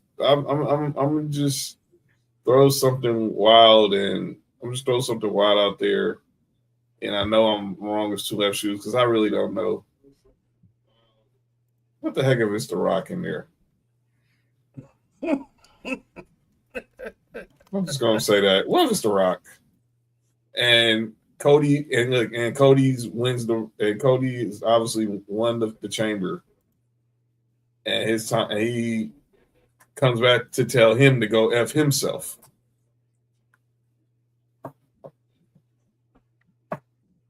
Because I have no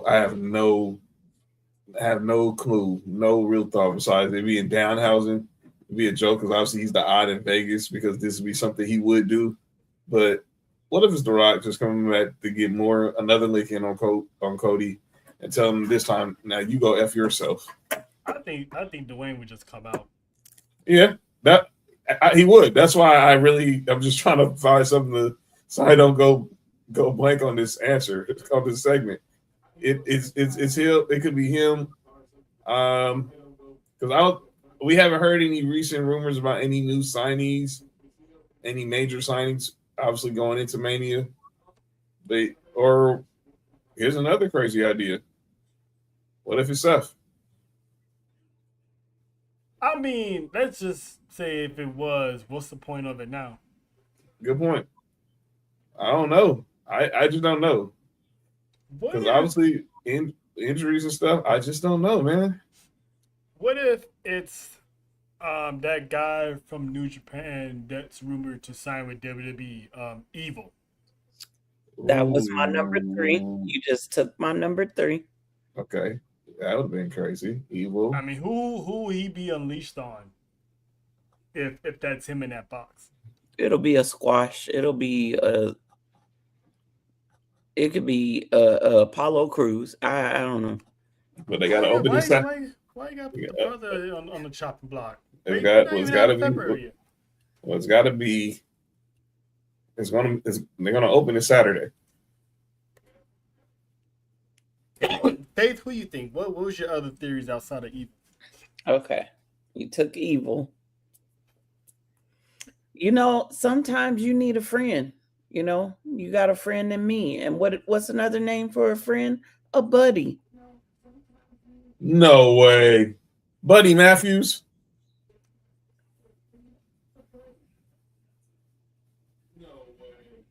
Where was the crate last? What show was the crate last on? Monday Night Raw. Who connected the buddies on Raw?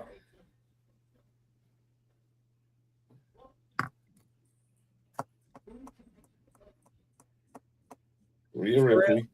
Okay.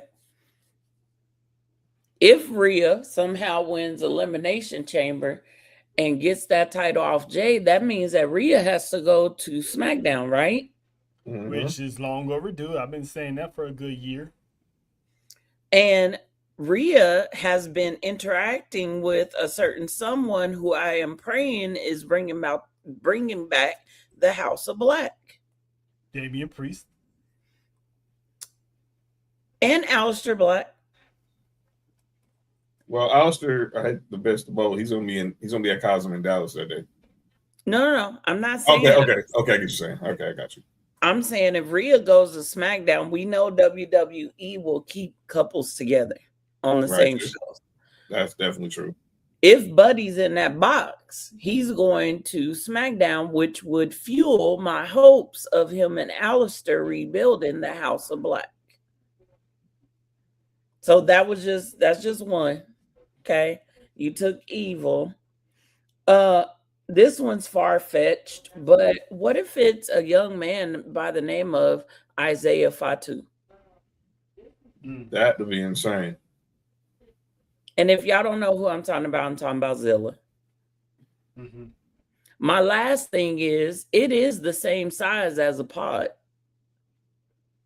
Oh, boy. And what if it's a wrestler that we haven't thought about in a while that's been on injury? I mean, Bianca, obviously. Is she on her own? Is it a he or a she? It could be either. Well, if you're going she, the she would be Bianca. Because she's or Naomi. If Naomi wasn't, I mean, we don't know. I would say that if the crate is somewhere ringside. That's the question. Where is it going to be? Hold on. I just realized something. Is this an exact picture of the crate? Mm-hmm. Yeah. You didn't doctor this up at all. No, this is what it looks I like. mean, it has extra color or whatever, the resolution, but that's the actual crate. With the actual wording. Yeah, it said do not open until Look at the date. Yeah, Saturday, dude. Look at the year of the date. 2025. What year are we in? We're in 2026. What happened on February 28th, 2025 in the wrestling world? No, I'm asking, can somebody Google it? Can somebody find out? Let's see. Because why put the wrong date? Hold on. I didn't even catch that until I was staring at it. WWE 28, 25. Okay, that's Photoshop. The crate actually is for tomorrow, for Saturday. Okay. That's why I'm asking. Yeah, I'm because like, February 28th last year was SmackDown. Jacob was qualifying for the United States Championship. Oh, you know what else happened on that date in 2025? Let's see. Cody was champ. Oh my God. The Rock enticed Cody to accept his offer at Elimination Chamber. If The Rock comes out that box, I'm turning my TV off for so many. Look, I was just saying it to be sarcastic, but damn, I wasn't serious because I really don't know what the hell's in that thing. Yeah, they do have a rivalry, but I think to Faye's point is if she joins the House of Black, that doesn't mean Rhea's joining the House of Black. It's just a simple fact of Buddy is coming back to reunite, so they're just going to be on the same show so they can travel together. Right. And that gives Buddy a way to connect with the House of Black. I mean, we could all be wrong and it not even be a person. What if it's championship? It could be a championship, or what if it's the debut of a new PLE? I was about to say a joke, but it's corny as hell, and I stopped Listen, myself. we've told many corny jokes, so you might as well get yours off. I mean, you got Money in the Bank. What about Money in the Box? I'm done. Money. Yeah, you good? That's what they had in Magic City. But anyway, It could be Kane. I don't know. it's gotta be Kane. It's gotta be Kane. And But that's what I think. Buddy or Zilla. well, I don't know if it's gonna be Zilla because there's no Samoans really in action on Saturday, is there? Oh well, there's Jay, but unless he's winning, just a filler though. Yeah, so there's really no Samoan stuff at the end. But you know, that's pretty much the Elimination Chamber. That's all going down this weekend. I'm looking forward to it. I'm actually excited to see what's going to happen because we're going to see if some of these theories hold up and our answers will get our questions will get answered. But usually, John, on those segments, I always, you know how I am about lists. Mm-hmm. You just make the list. Like some of these lists have been ridiculous and makes no sense, but this one, it's not on this is what we're doing nor an acknowledgement because I want to get you guys' thoughts on this list. And it's kind of funny how this list is because is it disrespectful or is it facts? Now really think about it. So this is the list. Top 10 WWE superstars that have no aura at all. Oh, that's dumb shit. Number 10, Cruz del Toro, right? Yeah, no Number aura. 9, Jack Swagger. Let's That's call it list. for what it is. The man really didn't have no aura at all, right? Yeah. People might say this is disrespectful, but it could be true. Shelton Benjamin. That's not talented. right. Does he really have aura? He was talented as hell. Talent and aura are two different things. Exactly. Noam Dar. He has some aura. Mm. If you go to Scott, that's why they call him Scotty Supernova. They don't call him Scotty Supernova for nothing. But he was the weak link of the metaphor, unfortunately, even though he started the group. Yeah. Okay, number 6, Uncle Cedric Alexander. Yeah, I have to agree. Sorry, Swole. Number 5, Mustafa Ali. He could have had aura. That Iron Man entrance was dope as hell. Hey, we saw him at House of Glory. He talks.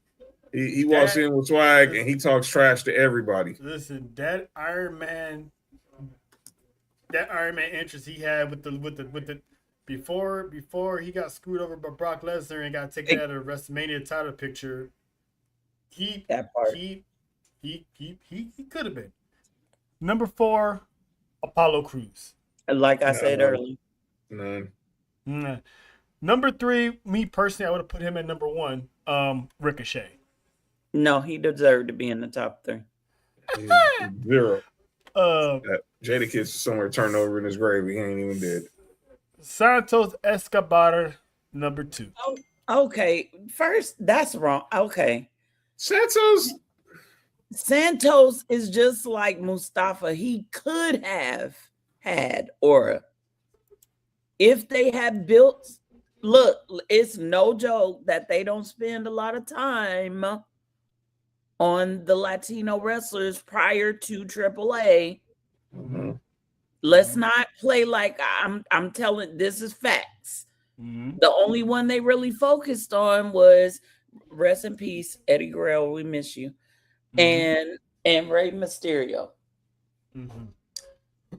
And of course, the ATD's favorite punching bag.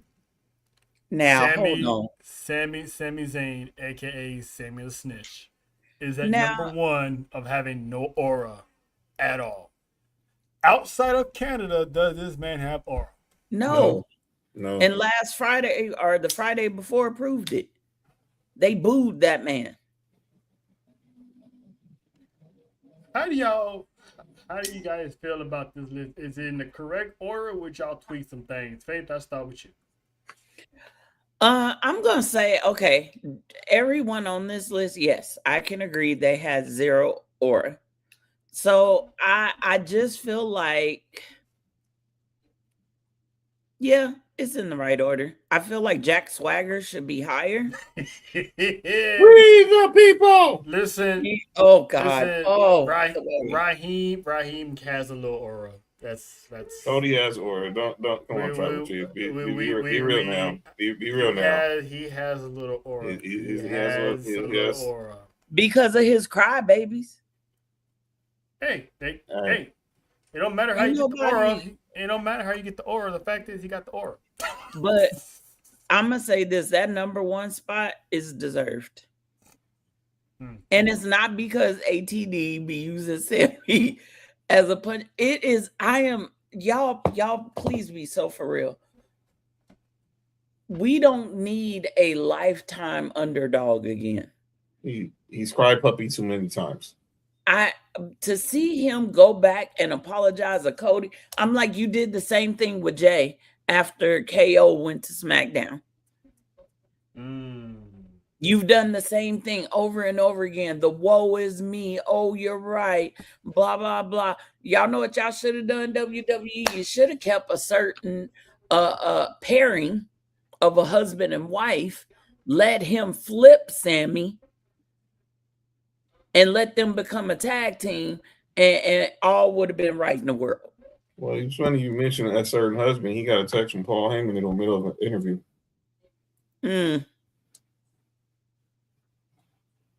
Sammy needs to turn, or Sammy needs to become a manager, because at this point, that's the level he's at. Maybe I have to speak to the manager. I'm just so over the underdog, and one day I'm gonna get what I want. Either flip and slap the hell out of somebody or go home. I'm sorry, Sammy. Your run, your biggest run of your whole career was as the honorary Uce. It's a mess up list, though. And even then, he didn't really have aura either. That's just called for what it is. He's funny, but I saw that list and thought it was who crazy. Posted that? I forgot. I'm not gonna lie to you. Yeah, that's a hilarious list. Too hilarious. Well, you already know what time it is. Let's not delay any longer. Let's just get it. This is what we doing. We doing this, but we doing. I made this song. You like it or what? How about new? How about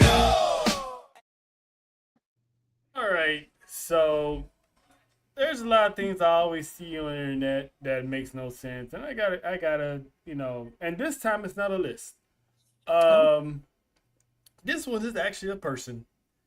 And if JoJo and Nessa were here right now, they would clock it with me, but for other reasons. But this one, I have to stop and think for a second and question her motives of why she said this.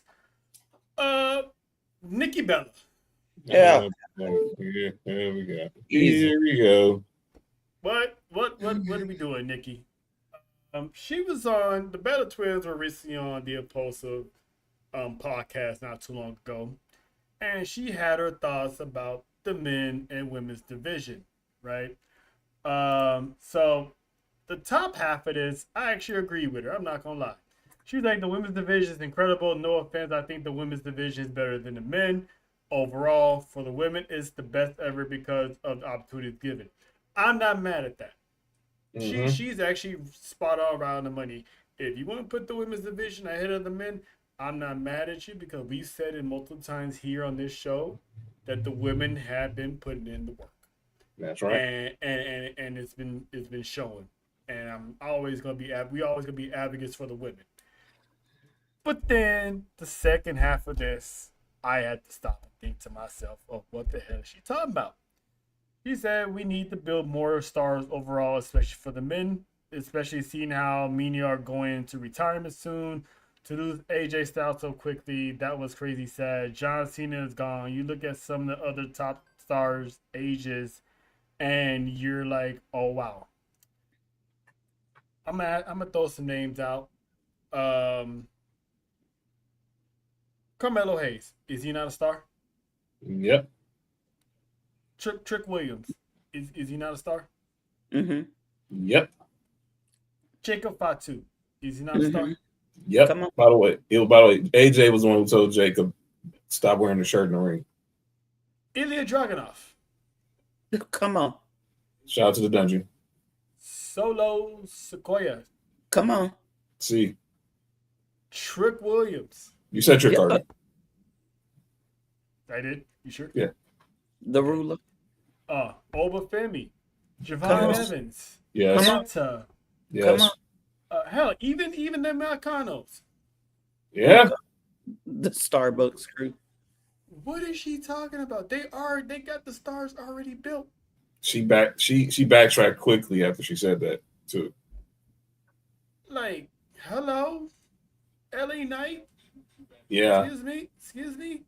They don't have stars. What you talking about?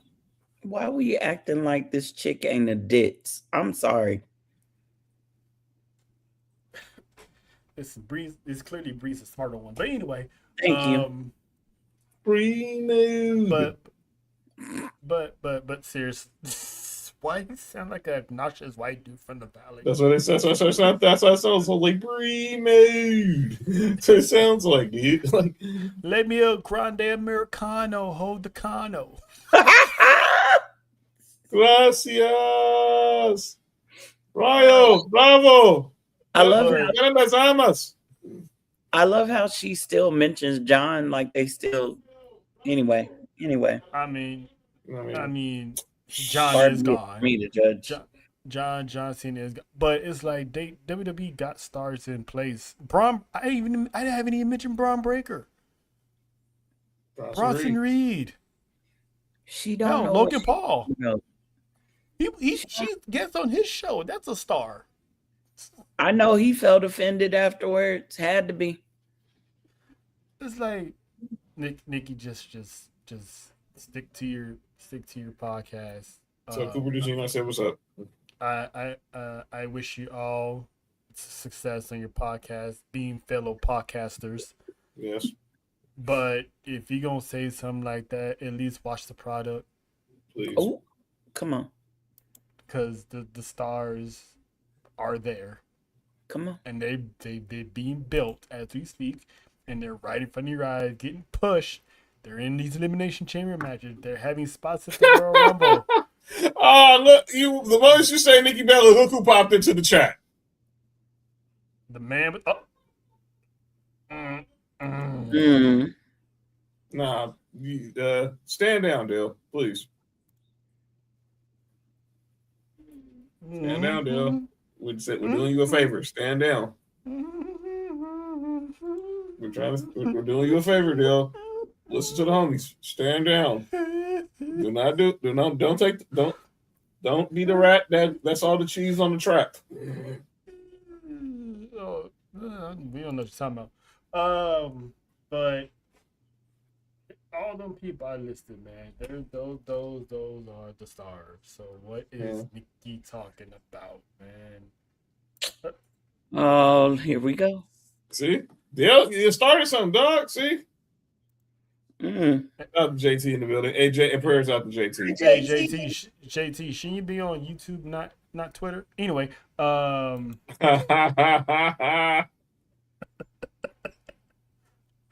oh, she's not here, but I got you, JT. Tell him something, Joe. No, that. Shout out to Martin Lawrence. Shout Oh, out to play JT. that again. Play that one more time. Tell him something, Joe. I know what I know. You ain't right. I mean, you're right, but you ain't right. But shout out to the aforementioned JoJo. Still, recuperating, feeling under the weather. So hopefully we have her this Saturday for Elimination Chamber. That's my girl. When Bay is in the building, huh? Which Bay? Oh. Told you don't take the What? bait, man. Which Bay? Just say it. Just say it. Because Just say you do. Because Just say you do. Please, just always say you do. and there we go. And there we go. Just say you do. Just say you.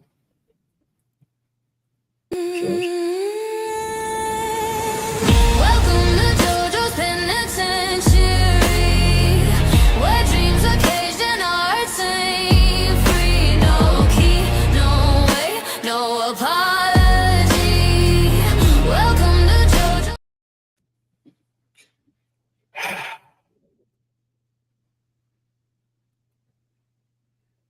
No. Mm-mm. Mm-mm. Nope.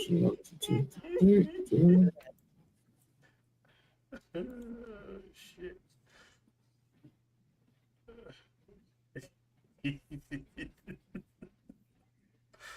He said what he said. Moving on. Man. Yeah. Oos tried to tell you. You wasn't listening. I know. I know, Dale. I know. And we know who's going to be in the comments tomorrow during Best in the World.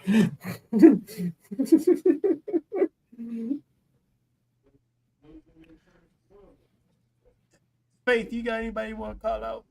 Asking you want to ask? Oh boy, y'all done let her up. Y'all done let the ooze off the island. Faith, share your testimony. Yeah, I do. Yes, I do. I do want to. It's not wrestling related, but I'm gonna just throw this out there, right? This is to them undercover lovers. This is to they smile Bay in your face and then look for Bay to replace. That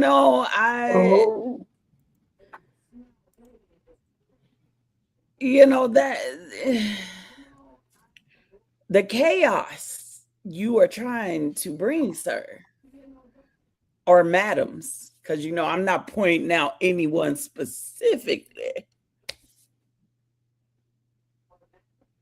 Hashtag best in the world, right? You step away to try to better you, and then you start seeing trickles of things. You see a little something here, a little flirty here, a little no mention of your name anymore.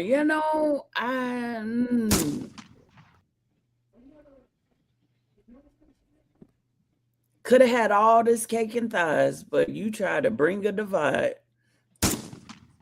Ricky!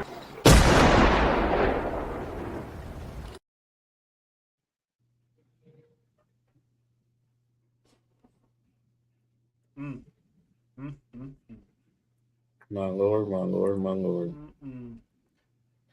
I guess you want the Dark Queen again, because obviously you ain't get enough. And basically what she's trying You fuck ass bitch! You fuck ass bitch! Well, we know where Dale's seat is. Huntrell.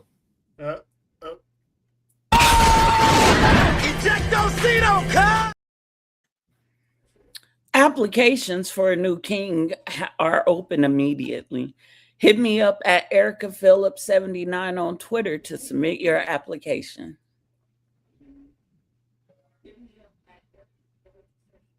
Sweet Jesus! And that's what we doing.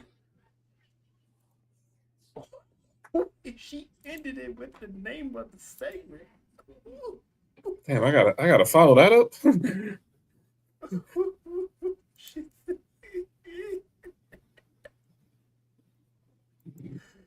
Let's have some flowers tomorrow. AKA. Boy, if you don't get the fuck out my face. And by the way, congratulations to her, the Haley Steinfeld. Her and Josh Allen expected. Again? Well, in the rumors, but not they did a photo shoot with the Busted with the Boys crew, and she's more showing now than when she first announced it. So, shout out to seeing a woman with child. But yeah, John, you got the undaunting task of trying to follow that up, because after tonight, Dale is just going. I'm short. I'm bald. I can't get any hoes. I've been fighting my entire life. All right, I'll try my best. But my calling on that. This ain't ball shaming, by the way. No, it's not. I'm gonna do my best, but I gotta go with. I gotta call out Tony Khan. This is what we doing. This is what we doing is the disrespect to the virtuosa Deonna Purrazzo. Deonna Purrazzo was on Dirt Sheet Radio. Was on her podcast recently and said on her inactivity after winning the Ring of Honor Women's Pure Championship, it's really defeating. It's really upsetting that she has not been on TV defending this title. This is a workhorse championship. You have number one, she shouldn't even be in Ring of Honor. You want to be honest. Let's not get me started on that alone. Why the hell is Deonna Purrazzo in Ring of Honor? That is the virtuosa. That is a former a TNA Knockout World Champion. Put some respect on that woman's name. But you gonna put her to try to be the face of a mid-card division, and you're not even using her. What we doing? If you're gonna treat her like Britt Baker, all right, Anna Jay, let her go. But do not. This is worse than what you're doing to Britt Baker or Anna Jay, or what you did to Penta, or what you did to Ray Phoenix. You have a certified workhorse in your women's division who's willing to put women over, who's willing to work every freaking show, because that is what the Pure Championship means, the Ring of Honor. But she has not been defending it. That is a disgrace.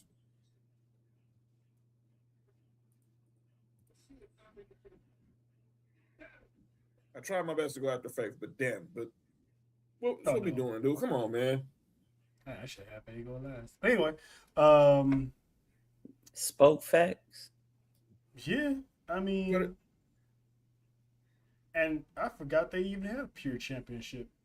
She's the inaugural champ, dog. I know. My point exactly. I forgot she had it.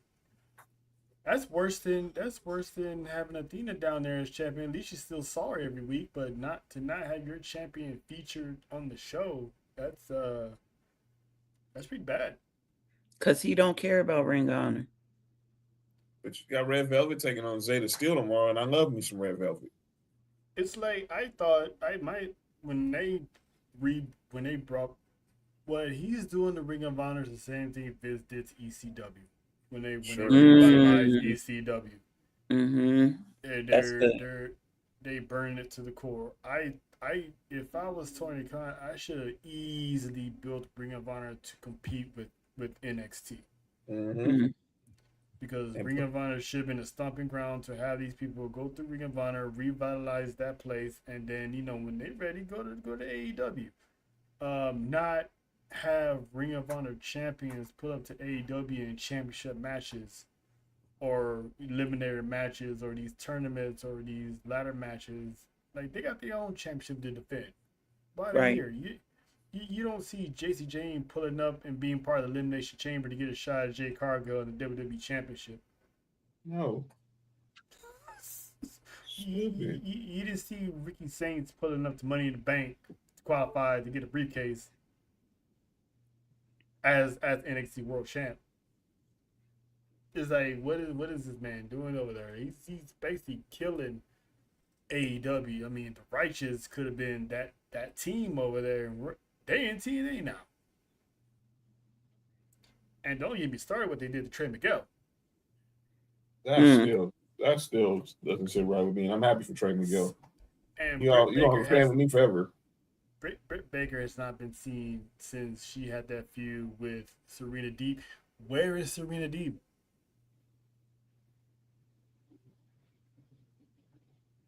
Can you really say that Tony Khan actually gives a flip about the women in his company?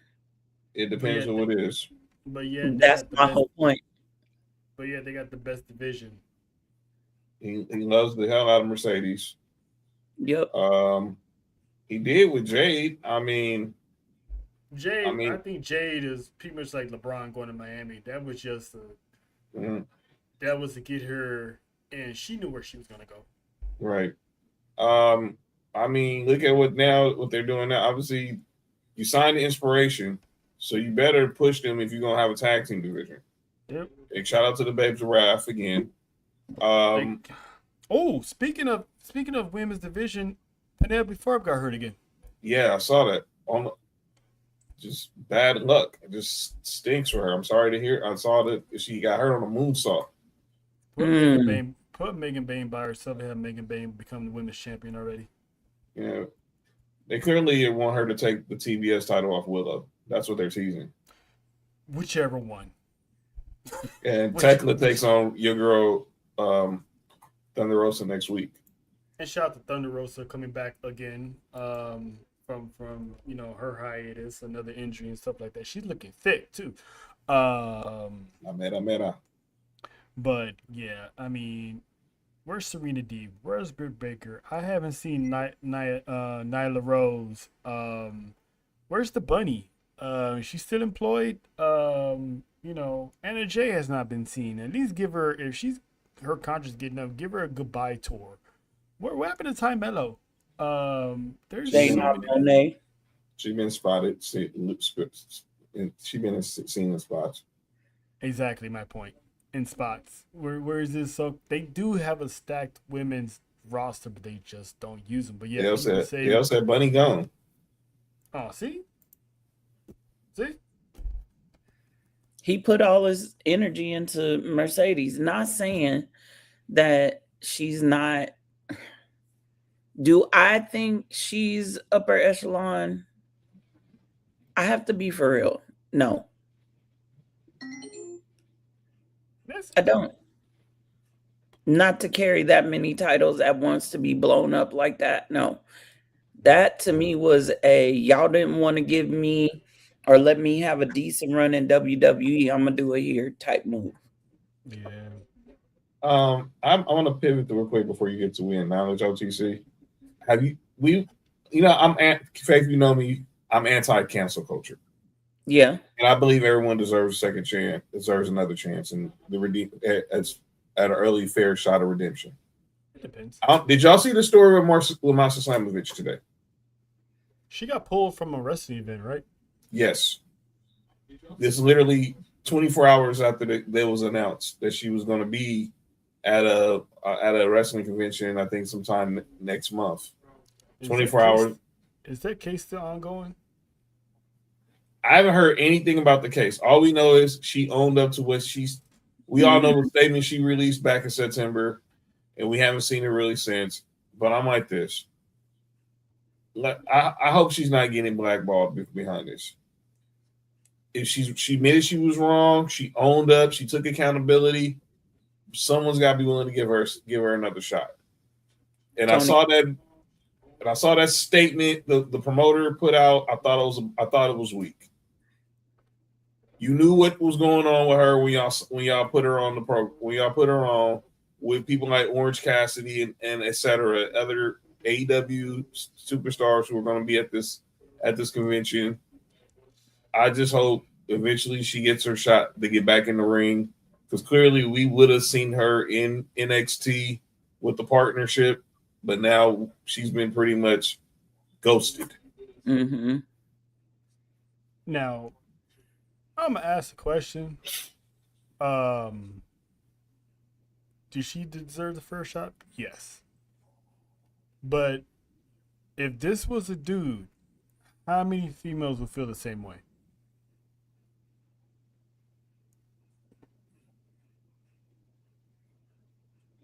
Good It's point. it's one of those it's one of those sad cases of you gotta keep that same energy. Mm-hmm.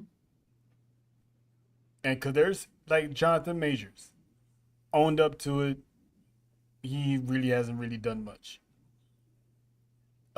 Trey Miguel, same thing.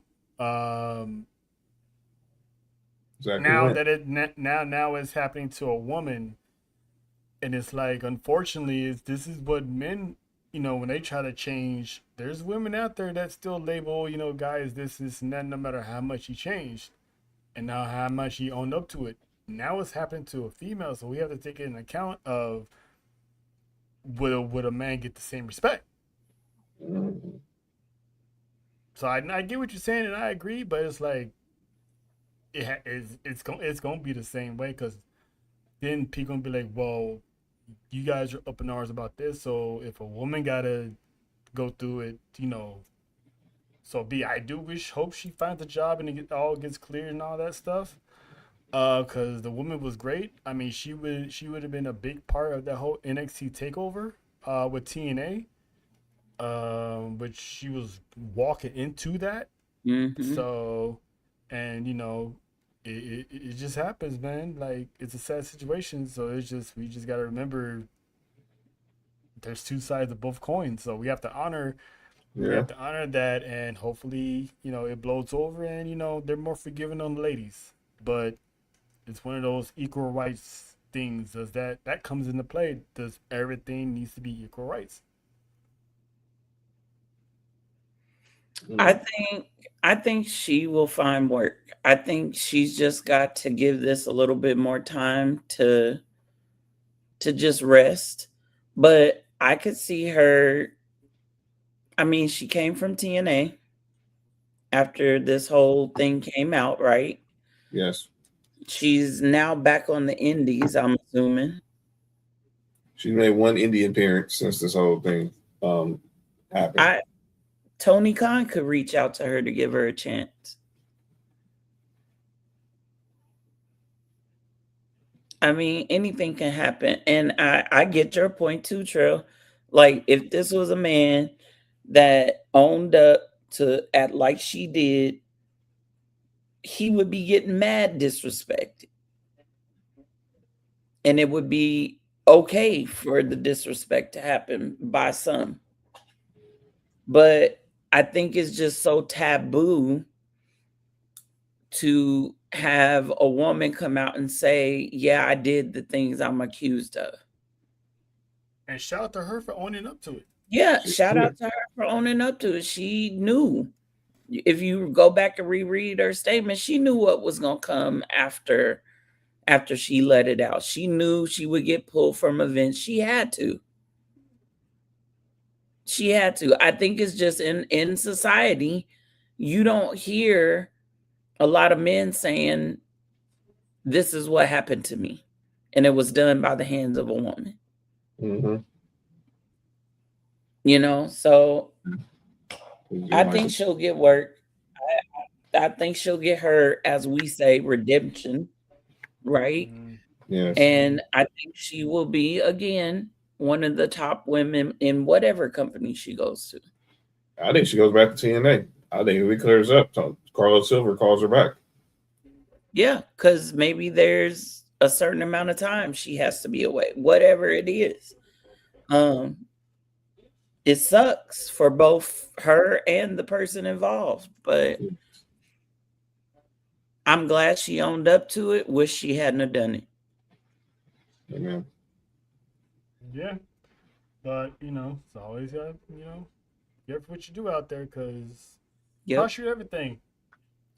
It can definitely cost you everything, especially if you're in the limelight. Yeah, man. Mm-hmm. And especially it'll catch up with you at the wrong time because that woman was on her way of being a superstar in TNA. that whole TNA NXT crossover had her name written all over it. So Yeah, dude.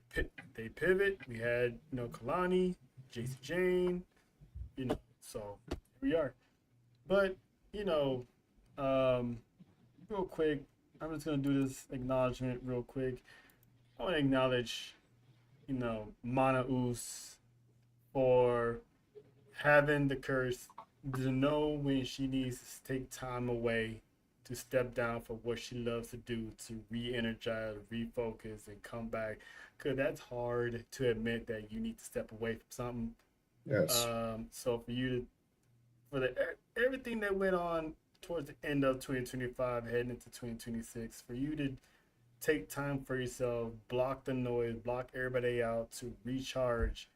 I acknowledge you, the tribal queen of the island, for being, that courageous to, and then just come back, just guns a blazing, like you back for the first time type of thing. You know what I'm saying? So Like Ludacris' first album. That's my quick acknowledgement, because that is faith. One wrestle faith. You know what I'm saying? Because you gave everybody hope in life. So shout out to you. Oh, thanks. Oos, I appreciate it. Glad to have you back. Yeah, come. Glad to have you back. Her face expression reminds me that one time Stone Cold was all smiles and he just got serious out of nowhere. That's where I got it from. I saw that GIF the other day too. But yeah, man, I just want to do that one acknowledgement before we get out of here. Dope show, you know what I'm saying? Shout out, welcome back, Faith. The team missed you, the squad missed you, the family missed you. Saturday, Elimination Chamber. The best in the West is gonna be on the east side of downtown Long Beach, putting on another show. And of course, if you're trying to get tickets to that show, it's sold out. We did it again, and this time we got proof because we got promoted. So you can never take that away from us. So we're looking forward to Elimination Chamber. Follow the ATD. Faith will give you all the credentials on that, because they're gonna have their first watch along as a trio once again. So look out for all the shenanigans and tomfoolery and anything that's gonna happen on the island, because you just never know. There might be another chicken somewhere. But Faith, tell the good people where they can find you on your comeback tour. You just had to bring up that damn ticket. Well, you can find me, the tribal chiefess Monty, the wise woman, aka Leslie P.S. Hayes, and myself, the final boss, Sunday on our YouTube channel, Acknowledge the Dynasty. You can follow us on Twitter at ATD Podcast 23. We are also on Instagram. We are also on the Tick of Talk. Okay. So please, if you are not here, be there. Come to the island where we give out whole chickens with every PLE attendance. Thank you. and that is that. Also, I will be on the Best of the World podcast with Dale and the crew tomorrow. They also will go over this week in wrestling, of course, give their Elimination Chamber predictions and stuff like that. Wait, hold on. Wait a minute. She did it. So one time. Accusations! Accusations! These are not accusations. This is False accusations. And furthermore, where the hell is Keith Lee too, by the way? Got me upset all over again just thinking, man, dude. Sports for You Friday, Yes. Get your caught up on the sports, and you don't hear another John rant about the Los Angeles Lakers. Oh, yes, you sure will. You better believe that. All that and more. Mark for the mics on Thursdays. Main Event Mama Thursday. It's going to be a whole CCN lineup on Thursdays. And, of course, possibly the return of the Caribbean one herself, JoJo, this Saturday for Elimination Chamber. So we're going to get up out of here. We appreciate y'all for stopping by. And once again, welcome back, Faithy. Welcome back. We'll see y'all Saturday. And, of course, wash your ass. Happy birthday. It's the legend.